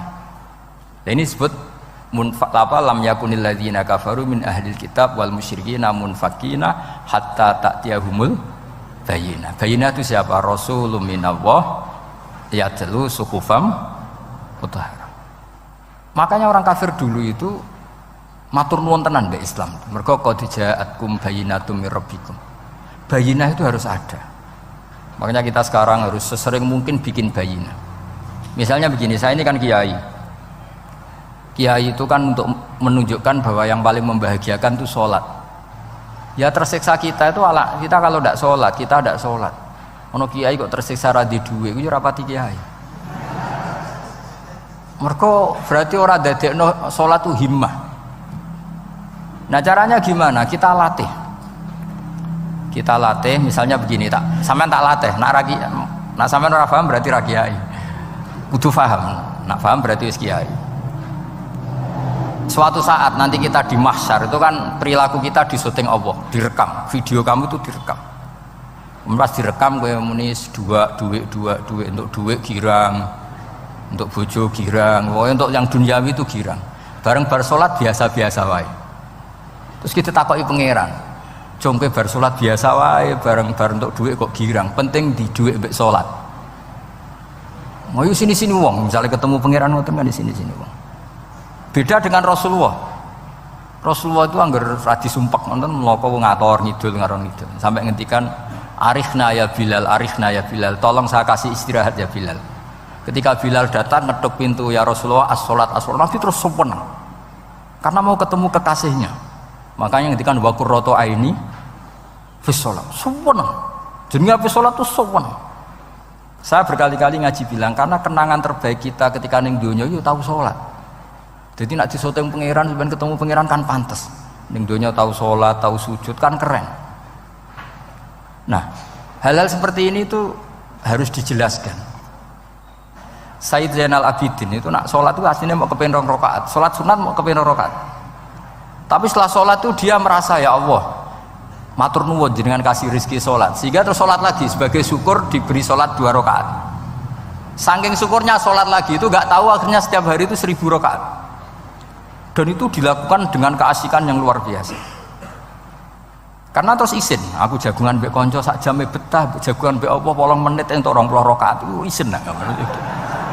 Itu ya duwe isin maksudnya ya. Iki cerita wong duwe isin, nek sing mboten nggih monggo lah wong niki pilihan, niki cerita mawon. Sampeyan aja takok, lha Gus wae iso nglakoni itu ora, gak sopan takok kiai, paham. Emang cerita mawon. Tapi saya bisa bayangkan perasaannya orang-orang soleh. Wong nak duwe isin itu jagungan mbek kanca wae asik. Padahal kanca iki ra jelas prospeke, cara dunya ya ra jelas, akhirat ya ra jelas. Lho iki jagungan mbek Allah kok kesusu, ini makhluk model apa kan? Hamba model apa? Lho Kanjeng Nabi itu tak ceritani. Garwa paling disenengi Sayyidah Aisyah. Wayu perawan. Siddiqah gelare. Lha niku Sayyidah Aisyah saking kepingine dikumpuli Nabi niku nak Nabi salat malam niku turu ning ngarepe. Ya turu ning ngarep. Nabi ku mboten gaya kok sampeyan dinggon salat khusus mboten nggih salate nggih teng ngene sarine. Masane kan kada kaji-kaji sugih ana ruang salat. Ana sajadahe, ana tasbih komedi. Gaya tok. Kula bolak-balik dolan sugih-sugih. Monggo Gus nggon pesolatan. Wah iso ambu malaikat blas gak ana yakin. Gaya tok. Aku elek-elek yo gawa Quran mambu lah, ana malaikat ora mambu. Potongane wis 11. Nabi ku mboten nggih sederhana sing didamel qiyamul lail nggih sing teng kamare Sayyidah Aisyah niku. Niku Sayyidah Aisyah ku jarak tulu Malang. Lha niku yo ora dibeda mek Nabi namun kepengin salat nggih salat mawon. Nak pas qiyam niku pas berdiri Sayyidah Aisyah ndelojor. Jebule salate diterusno, pas Nabi badhe sujud, akhirnya kakinya ditekuk, ngekei ruang Nabi sujud. Akhirnya kenangannya Sayyidah Aisyah, akhirnya Nabi bilang ke saya, dari ini ata'abbadu li Rabbi, aku keizin, aku tak asik mbek pangeran. Fatarabtu hawa ya li hawahu, segelem ra gelem aku ngalahno kepenginku dikumpuli Nabi, mergo demi senenge Nabi mbek pangeran. Iso sampean niku tahajud ngenteni nenengan mbek bojo. Wong bojo elek kok ninggalo tahajud iki. Amit tenan jelas.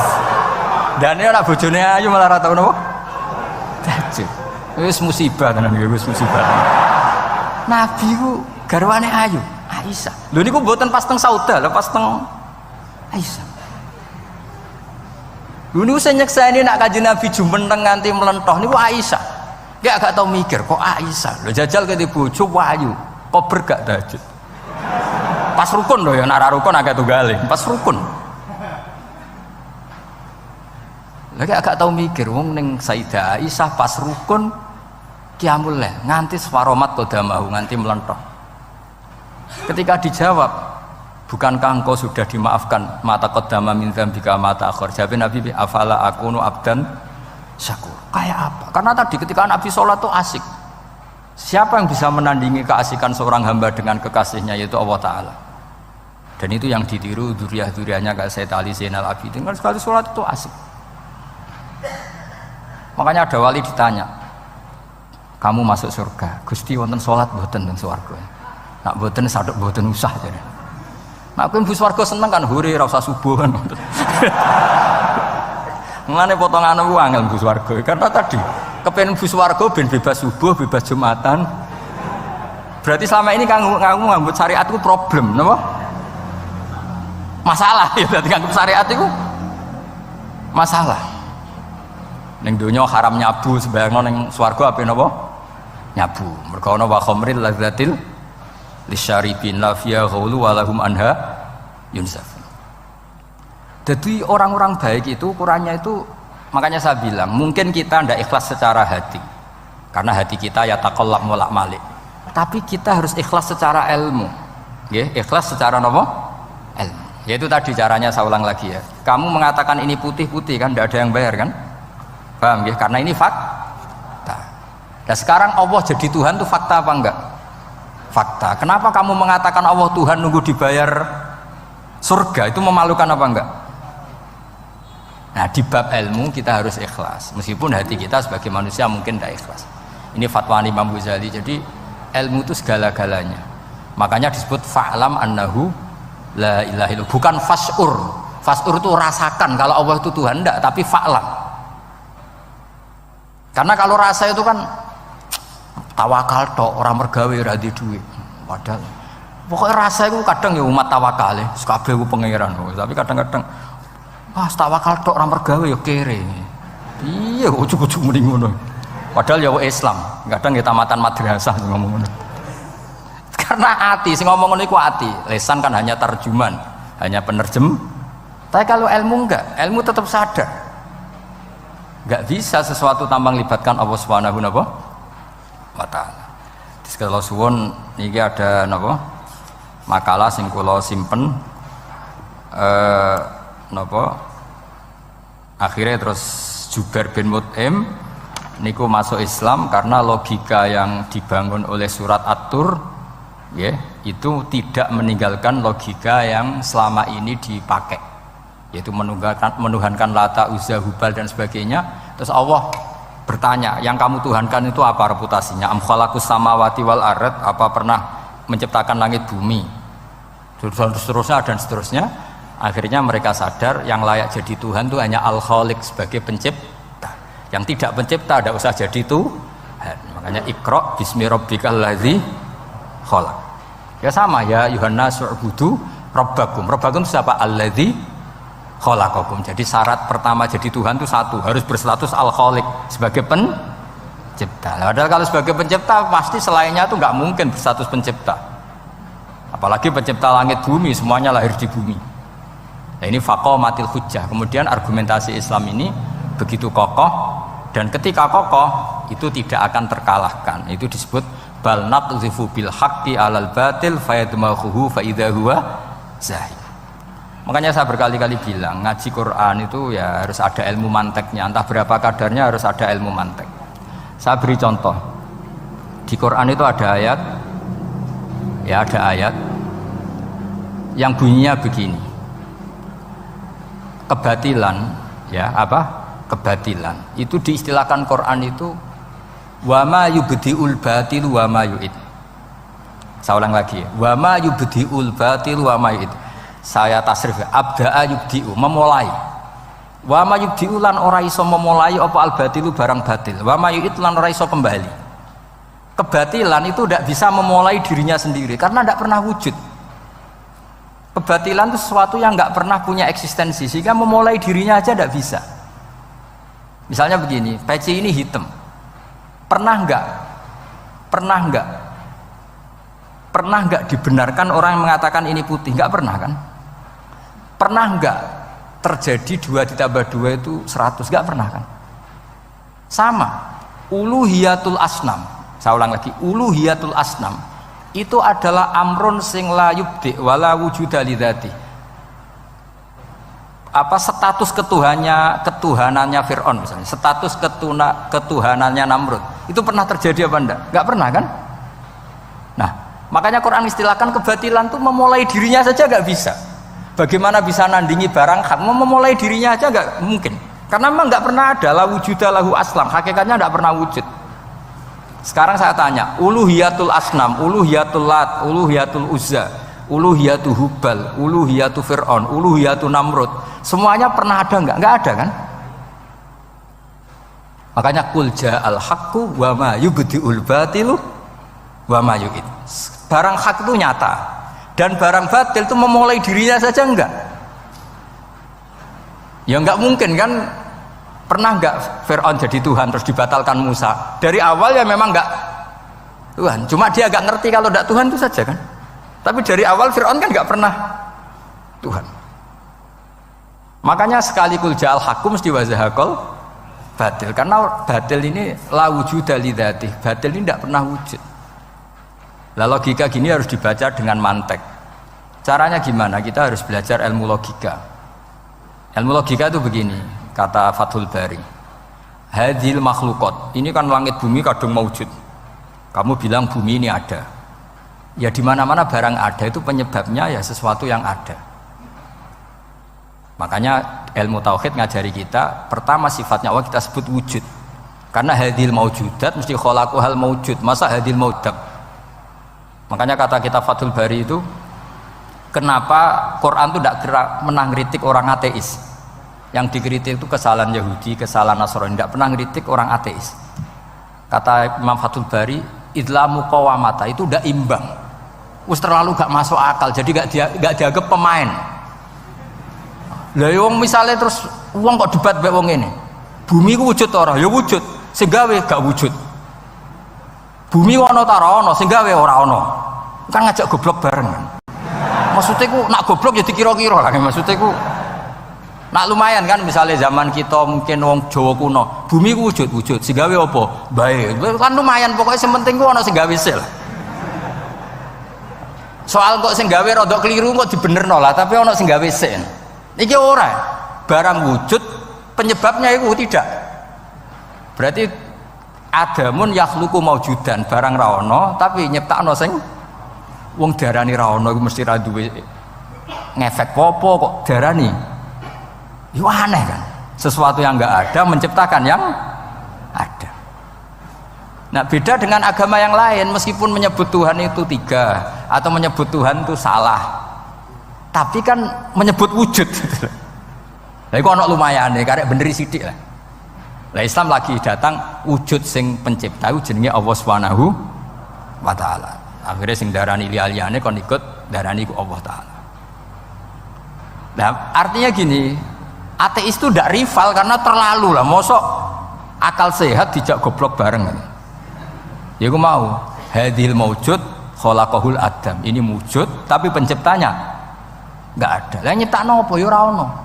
Berarti apa? Al adamu yakhluqu maujudan, barang ra ono menciptakan yang tidak ada. Padahal khasnya enggak ada itu apa? La yu'athir wa la yakhluq.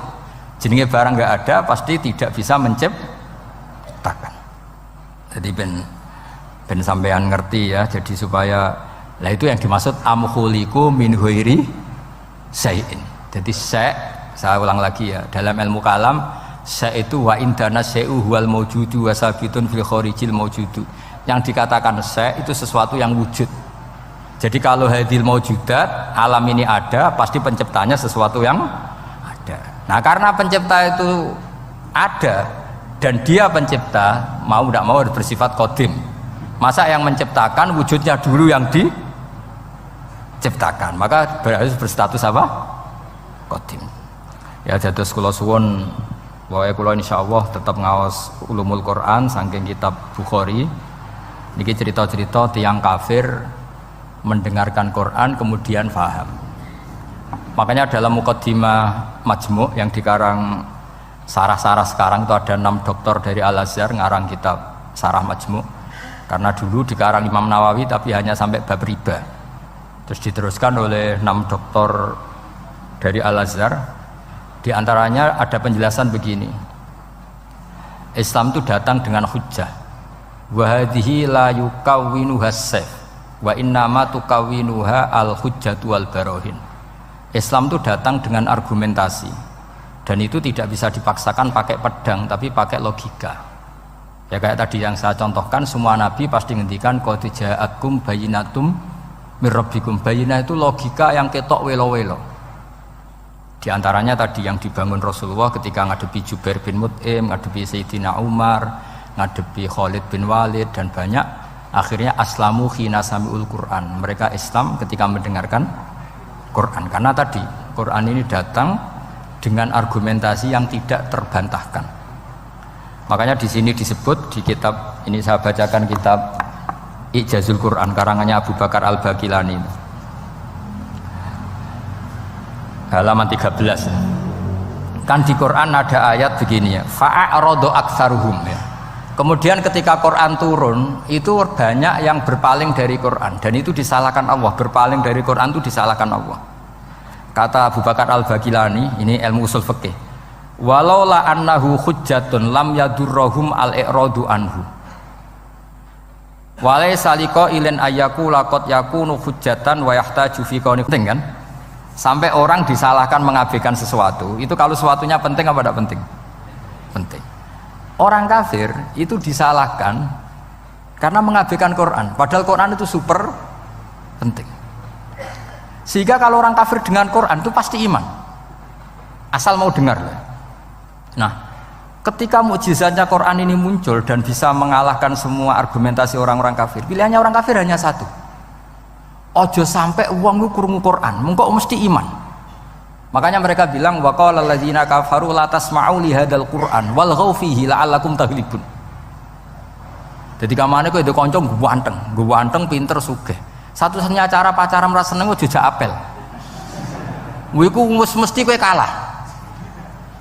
Jadi ayat itu menunjukkan betapa putus asanya orang kafir terhadap kekuatan Quran sampai mereka bilang la tasma'u li hadzal Qur'an. Pokoke penting ku jugeman ngrungokno Quran. Jari Walid, aku sing pinter-pintere wong kafirnya krungu Quran mah iman. Cara ora mbok provokasi aku ya iman. Walid itu musuh besar Kanjeng Nabi, jenenge Walid bin Mughirah.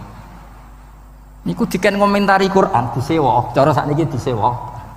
Mane lagi Walid itu disewa mbek wong kafir. Jeke kowe sing ahli balaghah, ahli sastra. Kowe tak sewa kon komentari Quran. Iku ora iso.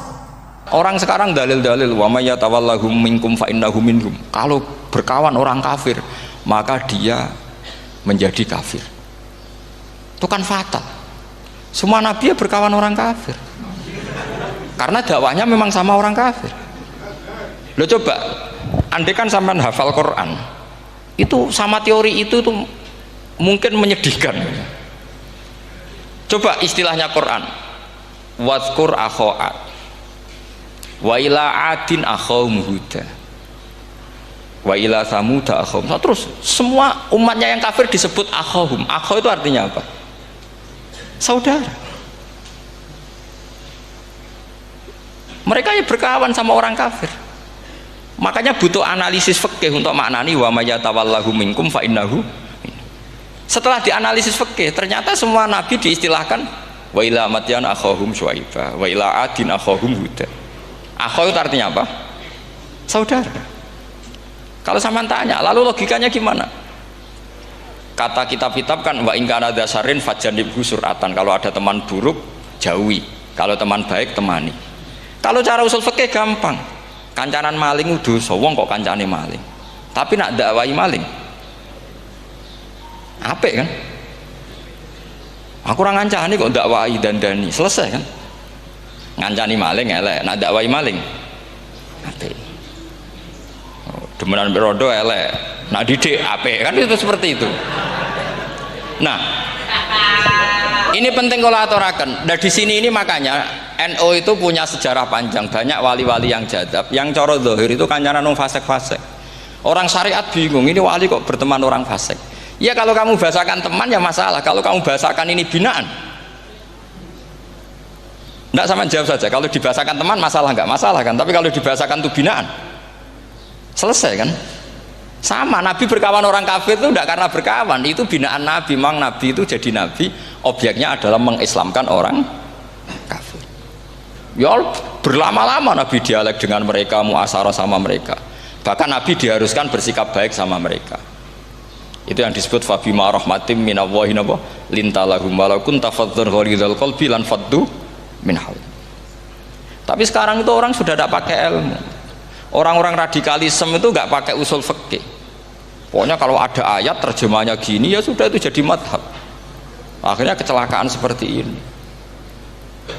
Pokoknya kalau ada ayat faqtulul musyrikina haitsu wajadtumuhum wa khudhuhum wahsuruhum wa'udu lahum kulla marsad. Sudah hafalnya ayat itu saja. Dia tidak mau ngapalkan misalnya qatilul ladzina yuqatilunakum. Ada ayat lagi wa akhrijuhum yamin haitsu akhrajukum. Sehingga ulama kita membagi kafir itu ada harbi, kita musuhi, ada zimmi, ada muahad, ada musta'man. Itu ulama karena tahu tidak semua orang kafir itu harbi, tidak semuanya zimmi, tidak semuanya muahad, tidak semuanya musta'man. Kalau harbi oke, kita perang, kalau zimmi ya kita bina. Kalau muahad ya sesuai perjanjian kita, kompensasinya apa, MOU-nya kayak apa. Tapi apalnya mereka ayat satu tema. Nah celakanya kita yang ngaji di pondok-pondok yang katanya spesialis ingin alim tafsir, apalnya ya satu ayat juga. Wah itu kan satu ayat versus satu ayat, itu ngeri. Makanya kalau sama tanya saya, ini katanya di acara ini sama tanya gimana caranya jadi ahli tafsir, saya jawab gampang. Caranya itu hafal Quran, hafal hadis, terus hafal ulumul Quran. Ya misalnya Nadoman ya Faidul Khobir lah. Kalau kitab Nasar ya minimal itu setengah lanya itkon lah. Kalau nggak lanya-lanya amat ya agak lanya. Karena kitab tafsir itu gampang, teorinya itu mudah sekali. Misalnya al-ibratu bi umumil lafzi la bi khususis sabab. Itu sama dengan kayak kaidah fikih. Karena kalau kaidah fikih itu saya itu pernah dibisui kiai itu. Ini kisah nyata itu. Dibisui kiai itu pas basul masail. Dulu saya itu masih sering mau basul masail. Tani mun pensiun mun mboten niku mun. Dulu saya dengan Gus Zofur putrane Mbah Mun itu sering makili Pondok Anwar basul masail fikih. Tapi tidak tahu ceritanya Gus Zofur jadi dokter tafsir, saya juga kaya tahu-tahu menekuni tafsir. Lama-lama orang itu lupa status saya yang fakih ya. Makanya saya itu ya kadang eman gitu, karena ini status penting juga. Tapi status fikih itu kadang memang menyesatkan. Karena begini, itu dulu pernah ada basul masail itu begini. Ini kisah nyata ini. Ada desainer baju putri, untuk putri, anak putri. Kemudian desainer itu menciptakan satu celana pendek misalnya, atau celana seperempat. Dengan desain ini pasti kalau dipakai itu auratnya itu kelihatan. Bagaimana hukumnya desainer ini? Apa termasuk mimman sarro'a as-sayyi'ata? Karena terjadi kasfil aurat. Apa enggak? Rata-rata kalau kiai yang khusuk-khusuk, yang sepuh-sepuh, desainer itu dosa. Gara-gara tren pakaian ini wong wedok buka aurat. Tapi kiai-kiai alim yang muda-muda, entah saking belingnya, entah saking pinternya, tidak tahu. Bilang begini, Pak Yai, yang didesain apa? Ya celana itu. Lalu celana itu fungsinya nutupi apa buka aurat? Ya nutupi. Lu kan lumayan urun nutupi. Kalau haram ya dicopot, lu kan malah parah itu. Bingung kayak gini. Sampai bilang gini kan, wah semanis. Itu kan makanya ini guyon ilmiah. Repotnya ngadepi orang alim muda itu kan mbok gedhingi ku ilmiah, mbok senengi fasih.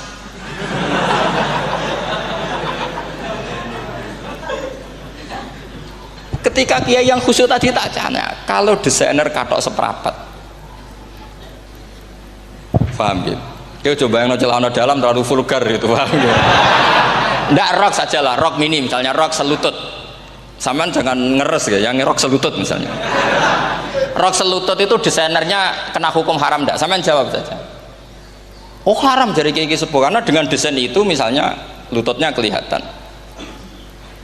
Tapi pertanyaannya kiai muda saya masih ingat betul, saya tanya. Lalu fungsi pakaian itu apa Pak Yai? Fungsi itu kan tetap nutupi sebagian aurat. Kalau Anda haramkan, barang haram itu harus dihilangkan. Nah, itu. Sampai kiai itu setelah acara itu manggil saya. Gus, kalau ngakoni jenengan alim tapi iki padha repote. Padha repote ku nak dalam itu kan terus itu ada perumusan di redaksi keputusan yang dijual itu, yang masail fikihnya kan terus diputuskan, dibukukan. Kalau redaksinya halal Gus, nanti orang pakai rok semua. Dan saya balik bantah, kalau redaksinya haram orang nggak pakai rok. Akhirnya itu apa? Kebijakannya lucu. Buak wae Gus, pertanyaan iku buak sak jawabannya oh nggih. Jadi kita debat tidak jadi. Ini cerita ya, cerita ilmiah. Makanya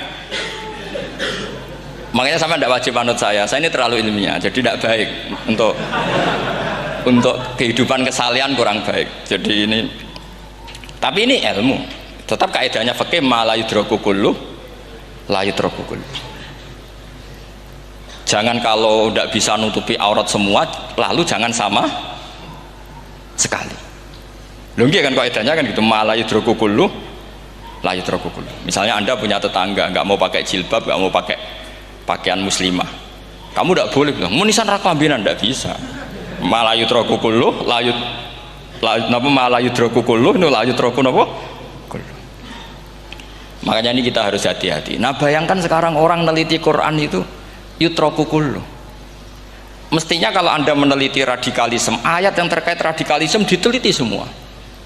Ternyata di surat Taubat yang disebut suratus Saif, yang bahkan haram baca bismillah, itu ada ayat wa in ahadum minal musyrikin astajaraka fa'ajirhu hatta yasma'a kalam Allah thumma ablighu ma'mana. Muhammad, kalau ada orang kafir mau belajar Quran sama kamu ya harus kamu pelajari hatta yasma'a kalam Allah. Setelah mereka mau belajar ya ablighu ma'mana, thumma ablighu ma'mana, kamu harus menjamin keamanan dia. Itu di surat Taubat, termasuk akhiru suratin nazalat, gak mungkin terjadi mansuh. Tapi orang-orang ekstremis selalu pakai faqtulul musyrikin haitsu, apalan itu terus. Yang orang liberal yang menapani la ikraha fiddin. Ya sudah seperti itu. Sing orang-orang ora tegas, ora tau nahi mungkar, ya ma arsalnaka ila rahmatal lil alamin. Ngono terus. Yang kelompok tukang nahi mungkar ya ayatnya amen nahi mungkar. Saya tuh heran, kenapa mereka apalannya kok pedot itu. Kita yang hafal semua bingung jadi.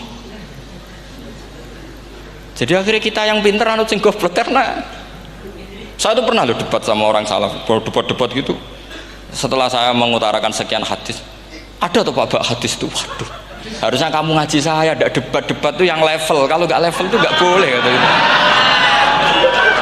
Mau tuh kan ngeri. Makanya ini penting ya, kalau sampean tanya ingin jadi alim tafsir ya harus hafal Quran semua. Kalau tidak mungkin yang nunggu orang semua mati baru Anda jadi ahli tafsir, karena tidak ada musuhnya. Tapi saya pastikan orang kafir pun bisa memahami Quran, yaitu tadi hatta yasma'a kalam Allah. Sayyidina Umar itu masuk Islam itu gara-gara dengar adiknya baca Toha, ma anzalna alikal Qur'ana litashqa illa tadhkiratal liman yakhsha tanzilam mimman khalaqal arda was samawat ma huwa bikalamil basar. Tidak mungkin seperti ini karangan manusia, itu tidak mungkin. Akhirnya dia Islam. Banyak orang Islam karena diperdengarkan Quran, karena memang notnya sudah unik, makna kualitasnya juga sudah unik, semuanya itu unik, indah. Sampai sekarang pun orang kafir itu orang paling tahu Quran. Makanya Allah mensifati orang kafir itu hasadam min indi anfusihim mim ba'di ma tabayyana lahumul haq. Sekarang sama saya tanya, orang sing tabayyana lahumul haq itu orang faham apa orang tidak faham? Mereka orang kafir itu mengingkari Quran padahal mim ba'di ma tabayyana lahumul haq, setelah kebenaran nyata bagi mereka. Nyata bagi mereka artinya orang kafir faham apa tidak faham? Faham. Cuma mereka punya penyakit hasadam min indi anfusihim. Mereka juga kalau ada ayat tentang ahkam yang memberatkan, mereka bilang i'ti bi Qur'anin ghairi hada au badil. Muhammad harusnya jangan tema itu yang diangkat, buat cari Quran yang lain yang enggak tema itu. Mereka sampai memilih tema itu karena paham apa karena tidak paham? Karena paham. Makanya di makalah saya pastikan ngaji tafsir itu gampang karena orang kafir pun bisa. Kalau kasus Ahok itu bukan paham itu melintir, beda. Paham sama melintir itu beda. Itu diterjemah kemenang itu jangan mengangkat kawan orang Islam, bukan ngangkat pemimpin. Ya likanya kalau ngangkat teman saja tidak boleh, apalagi ngangkat pemimpin. Fatal mana berteman sama orang salah sama ngangkat. Saman kancanan maling itu apik nak menawa ngandani. Terus ngangkat, "Hei maling ke pimpinanku." Parah mana? Parah mana? Artinya sama saja ketika diterjemah jangan ngangkat teman, sebetulnya ngangkat pemimpin lebih fatal. Itu kan mafhum awlawiyah, itu kan normal saja. Itu di Quran biasa, misalnya innalladzina ya'kuluna amwalal yatama dzulman, orang yang makan hartanya anak yatim secara zalim. Terus kamu bilang, "Gus, saya tidak makan kok, sepeda motornya tak gasap, tak jual." Yang diharamkan kan makan. Wah, ya sarap kalau gitu.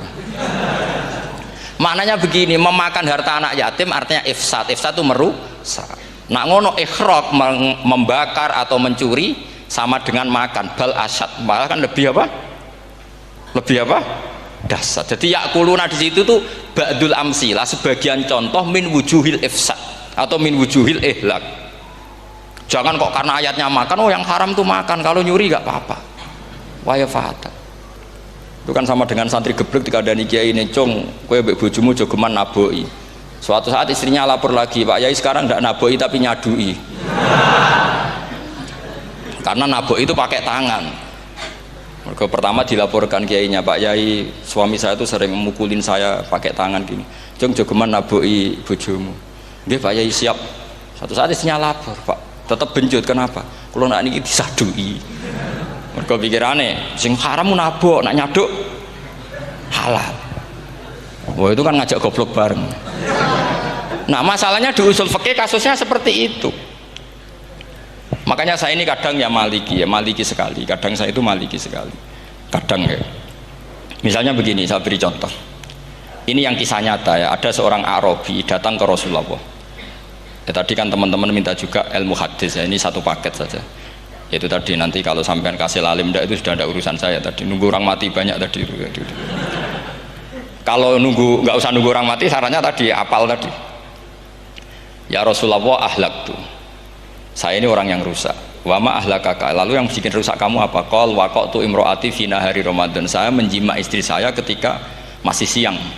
Fina hari Ramadan, siang Ramadan. Walhasil Nabi tidak menyuruh hanya kodok, tapi menyuruh kafaroh. Kafarohnya itu merdekakan budak atau memberi makan 60 orang miskin atau puasa berapa? Puasa 60 hari. Atau urut merdekakan budak atau puasa 60 hari atau memberi makan sitina miskin. Oke, kita sepakat. Sepakat ya, hadis itu sahih dan diulang-ulang oleh ashabus sunan. Oke, riwayatnya agak masalah. Sekarang kita analisis maknanya. Sekarang sampean saya tanya, kalau anda misalnya sekarang jam berapa ini? Misalnya sekarang jam 9 kurang seperempat Ramadan, terus anda rokok atau anda ngopi, kepengen ngopi terus ngopi tanpa udhrin syar'iin, anda hanya wajib qadha apa bayar kafarah? Tidak, sampean jawab. Rata-rata kiai kita, oh mau wajib qadha Gus karena gak jima. Sing seru kafarah itu nak jima. Kan ngombe kopi be jima beda. Pertanyaannya tuh lucu, ini naik secara fikih masalahnya begini. Jima bojo itu tidak zina. Jima bojo itu zina apa enggak? Enggak. Berarti dengan makan bedanya apa? Sama kan? Sama-sama amrun mubah. Sesuatu yang Boleh. Kenapa hukumannya berat? Makanya kata Imam Malik, ndak itu nilainya. Nilainya adalah hadku hurmati Ramadan bi ghairi udhrin syar'iyyin. Makanya kata Imam Malik, siapapun yang makan fina hari Ramadan, iftar apapun fina hari Ramadan bi ghairi udhrin syar'iyyin, maka hukumnya sama dengan jima fina hari Ramadan. Karena sama-sama ihlak ifsad hurmata Ramadan bi ghairi udhrin syar'iyyin. Loh enggak, ini ilmiah. Kamu udah harus cocok, tapi otak kamu harus percaya. Loh iya kan, beda kan. Saya secara nafsu tidak cocok, cek berarti. Tapi ilmiah saya setuju. Kalau Kiai Kandani itu kan pasti pakai badul amsilah, kan nggak mungkin semua contoh disebut. Cong penak melaku-melaku jogo mandul wong wedok iku mari setan. Mboten delok Mbah, nyekel. Lu malah parah to. Ndak bisa. Makanya ini masalahnya lafat. Ini kembali ke Imam Syafi'i, bilisanin arabiyyim mubin. Ketika seorang kiai bilang cung jogeman delok cawe itu adalah mengungkapkan al-muharramat. Bukan mentaksis yang haram itu hanya melihat. Saya ulang lagi ya, ketika seorang kiai bilang cung jogeman delok wedok sing haram, itu semangatnya adalah melawan keharaman, bukan mentaksis yang haram hanya delok. Itu di Quran normal semua, di semua lugat ya biasa. Itu kan sama seperti misalnya seorang mbah ngasih uang cucunya, cung tak kayak duit 100.000, cung gue tuku es. Terus kue mendingan, nak ragu tuku es haram iki kan ngongkone tuku es. Lah kepen putumu mati kan nyeben 100.000 gue tuku es. Ya mulai dulu istilahnya nak mbah ngekeki putu cung 100.000 gue tuku es. Cara wong kuno. Maksudnya gue pokoknya umumnya cah cilik senane es cuma nyebut. Ya sudah seperti itu. Sama seperti Quran menghentikan begini. Ini memang salate yang fikih dulu, yang pokok-pokok. Di antara yang nggak boleh dikawin adalah wa antasma'u bainal ukhtaini illa ma qad salah. Kamu tidak boleh menikahi Sri dan Zainab, kakak beradik. Sudah sepakat nggih? Fi nikahin wahid nggak boleh al jam'u bainal ukhtain. Jadi mbaknya kamu kawin, adiknya kamu kawin fi nikahin wahid. Tapi nak ngeduni boleh, berarti kan dengan waktu yang berbeda. Quran hanya menyebut itu. Kemudian Rasulullah zaman Sugeng itu hanya nambahi wala binal mar'ati wa ammatiha wala binal mar'ati wa kholatiha, juga gak boleh menikahi ponaan plus buliknya, baik bulik dari bapak yaitu ammah maupun bulik dari ibu disebut apa? Kholah. Kemudian ulama fikih merasa ada yang kurang, ditambahi lagi dua perempuan yang andekan yang satu itu lelaki kok haram nikah, berarti haram jam'u fi nikahin wahid. Misalnya cucu rabibahnya boleh enggak? Enggak boleh kan? Berarti kalau sampai ngumpulkan cucu dan mbahnya fi nikahin wahid juga enggak boleh. Tapi orang yang waras itu tidak akan nyalahkan Quran ketika tidak lengkap. Wa antasma'u bainal ukhtain ila ma qad sal, ini tidak lengkap. Yang haram kan tidak hanya jam'u bainal ukhtain, termasuk ngumpulkan cucu dan mbahnya. Karena Quran nggak mau dengan logika tidak waras, itu tidak mau. Taruh saja orang itu rata-rata mbahnya kan umur 70 tahun, cucunya umur 17 tahun. Kebayang nggak kamu nikahi sehingga adik kan boleh bareng, mesti kamu milih bareng. Makanya Quran hanya bakas wa antasma'u final ukhtain, karena yang mungkin masih menggugah selera itu dua. Tapi kalau cucu sama mbahnya itu, kalau ada yang masih selera kan ya sarap tuh. Tapi fikih sebagai kaidah tetap menerangkan termasuk yang haram jam'u adalah bainal mar'ati wajad datiha. Paham juga maksudnya? Artinya ketika menyebut itu tidak jaminan merangkum semua hukum, tapi ba'dul amsilah. Fa'innal akila yaktafiya bi isyaratil ba'di, karena orang kalau punya akal diisyaroi sebagian sudah faham. Ini penting kalau aturakan. Jadi ini penting. Nah bayangkan sekarang banyak gerakan-gerakan ahli Quran katanya, tapi nggak memahami ilmu usul fikih. Qur'ane ra ono ya wis. Nang Quran ra ono cerita harame asu, nak ngono asu ya halal. Ora ono Qur'ane. Sing ra ono iku tekem ora Quran iku aneh-aneh.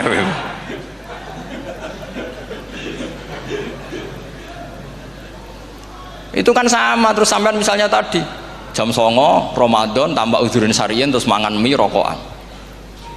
Itu kan melecehkan Ramadan biguri uzurin syariyin karena melecehkan hurmata Ramadan kena sanksi separah itu. Jangan kamu terus bilang tapi Nabi hanya bilang masalah jima fi nahar Ramadan.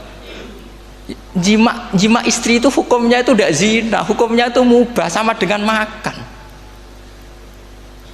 Ini cara madzhab Maliki, tapi kita alhamdulillah madzhab Syafi'i. Ya, itu masalahnya. Berhubung itu menguntungkan sami'na wa ta'na. Nah, itu. Tapi saya sendiri dalam konteks ini, saya itu ya sangat-sangat Syafi'iyah, sangat-sangat Syafi'iyah. Dalam banyak hal sangat-sangat Syafi'iyah. Tapi dalam banyak hal kadang-kadang saya ya Maliki. Nah, itu kan kalau sampean tanya kenapa gitu, ya hikmah baca banyak saja. Karena yang Syafi'i itu ya karena bacanya hanya Syafi'i. Itu bukan fanatik, itu keterbatasan. Jadi itu beda, itu namanya tidak fanatik, itu keterbatasan. Itu beda sekali. Jadi kita harus ngaji yang banyak. Saya itu termasuk utang ya sama Imam Syafi'i itu baca kitab Ar-Risalah. Itu kitab yang kadang satu ulama baca sampai 500 kali. Yaitu Imam Syafi'i itu dalam kitab Risalah itu begini, ini termasuk ulumul Quran yang paling penting. Muqaddimahnya begini. Wan nasu sinfani min awalil amri. Wan nasu sinfani. Ketika Rasulullah datang membawa Quran itu manusia hanya ada dua. Al kuffar sing dari jenis ahli kitab dan kuffar dari jenis yang tidak ahli kitab. Bahkan tidak ada orang Islam zaman itu. Pertama Nabi jadi Nabi itu adakah pendengar yang Muslim? Kan tidak ada, semuanya ahli kitab. Makanya susah kalau Quran kamu analisis korbannya orang Islam tuh, kata Ibnu Umar tuh lucu. Dulu tuh mukhatabnya tuh orang kafir, jelas kuliah ajuhal kafir. Ya ayuhan nasu ubudu rabbakum alladzi khalaqakum. Jelas orang kafir. Karena orang Islam nggak mungkin dikhatabi ubudu rabbakum. Makanya Imam Suyuti kalau nafsir itu ngeper. Ubudu rabbakum wahiduhu. Tapi kalau mukhatabnya orang Islam dawimu alal ibadah atau dawimu alat tauhid. Karena dia tahu kalau mukhatabnya orang kafir ubudu ya masih wahidu. Kalau sudah Islam kok dikhitabi ubudu mudawamah alal ibadah. Itu saking alimnya Imam Suyuti. Ini saya teruskan. Kalau mukhatabnya itu orang kafir ahli kitab, itu kemungkinannya ya dua cara mereaksi Quran. Yaitu disebut lam yakunil ladzina kafaru min ahlil kitabi wal musyrikina munfakina hatta ta'tiyahumul. Jadi lam yakunil ladzina kafaru, jelas kafaru itu umum. Kemudian ditafsir kafaru itu ada yang min ahlil kitabi, berarti kafaru yang jenis Yahudi Nasrani. Ada kafaru yang min ahlil kitabi wal musyrikin, kafaru yang jenis musyrikin, yaitu kafir Mekah. Karena cara kaidah nahwu al-atfu yaqtadi taghayyur, kalau ada ataf pasti konteksnya beda. Ja'a Zaidun wa Amrun, berarti Zaid ada Amar, Amar ya ada Bakar. Karena Ja'a Zaidun wa Amrun wa Bakrun, pasti orang ini berbeda. Tidak boleh orang yang sama kamu pakai ataf. Ini sudah clear ya ini ya. Kemudian cara pandang mereka ya beda. Ketika Rasulullah mengajak tauhid, itu ahli kitab tidak masalah. Memang harusnya Tuhan itu satu, tidak masalah bagi ahli kitab. Problem bagi ahli kitab adalah Muhammad itu nabi. Itu kita nggak suka. Kalau Tuhan satu oke, tapi kalau Muhammad nabi tidak oke. Kita bisa jadi nabi, kata mereka, karena mereka merasa nasabnya sampai Ibrahim. Sementara zaman itu mereka sanksi Muhammad itu nasabnya konti, gak jelas. Ini penting kalau aturakan. Sehingga dalam konteks ini Allah menjawab ahli kitab dulu. Ini itu disebut Muhammad itu nasabnya jelas. Ini itu fihi ayatum bayinatum maqamu Ibrahim. Ini saya dengarin. Ibrahim itu jelas pernah ke Mekah. Bukti Ibrahim pernah ke Mekah adalah jejak kaki Ibrahim di makam apa? Makam mereka artinya buatan kuburan, buatan jejak kaki Ibrahim ketika bangun Ka'bah. Fihi ayatum bayinatum maqamu Ibrahim. Pun. Kalau Ibrahim pernah di Mekah artinya beliau pernah nikah di Mekah. Paling tidak punya dzurriyyah di Mekah. Ini gua Ismail dibawa ke Mekah. Jelas ayatnya wa id yarfa'u Ibrahimul qawaida minal baiti wa Ismail. Ini dengarin ya. Sebab itu saking alimnya berjanji itu beliau tahu betul masalah utama Rasulullah Muhammad adalah disangsikan nasabnya. Sebab itu kitab berjanji pertama cerita Setelah dia alhamdulillah macam-macam, awalu ma'anab tadi saat terus dia bilang, wa ba'du fa'akul huwa Muhammad bin Abdillah bin Abdil Muttalib. Saat terus ya, wa ba'du fa'akul huwa Muhammad bin Abdillah bin Abdil, bagi mereka yang kafir. Terus beliau ngendikan ditutup, wa adnanu bila roibin indadawil ulumin nasabiyah ila dhabihi Ismaila nisbatuhu wamun. Jelas saya Adnan itu pasti puter cucu-cucunya Nabi Ismail. Karena orang Yahudi yang disoal Muhammad itu, kamu itu siapa? Kok tahu-tahu Nabi? Kamu orang Arab itu tidak pernah ada Nabi. Yang Nabi itu normalnya orang Israel, yaitu turunan Yahudi, karena Yahuda bin Yakub bin Ishak bin Ibrahim. Akhirnya Allah membuktikan fihi ayatum bayyinatum maqami. Bukti kalau Ibrahim pernah di Mekah adalah jejak kakinya di Mekah, itu dekat Ka'bah. Ini jawaban Allah yang tentang ahli kitab, karena sudah jelimet. Ada ilmu ansab, ada ilmu nasab, ada polemik kitab samawi. Kalau kafir Mekah ini goblok-goblok.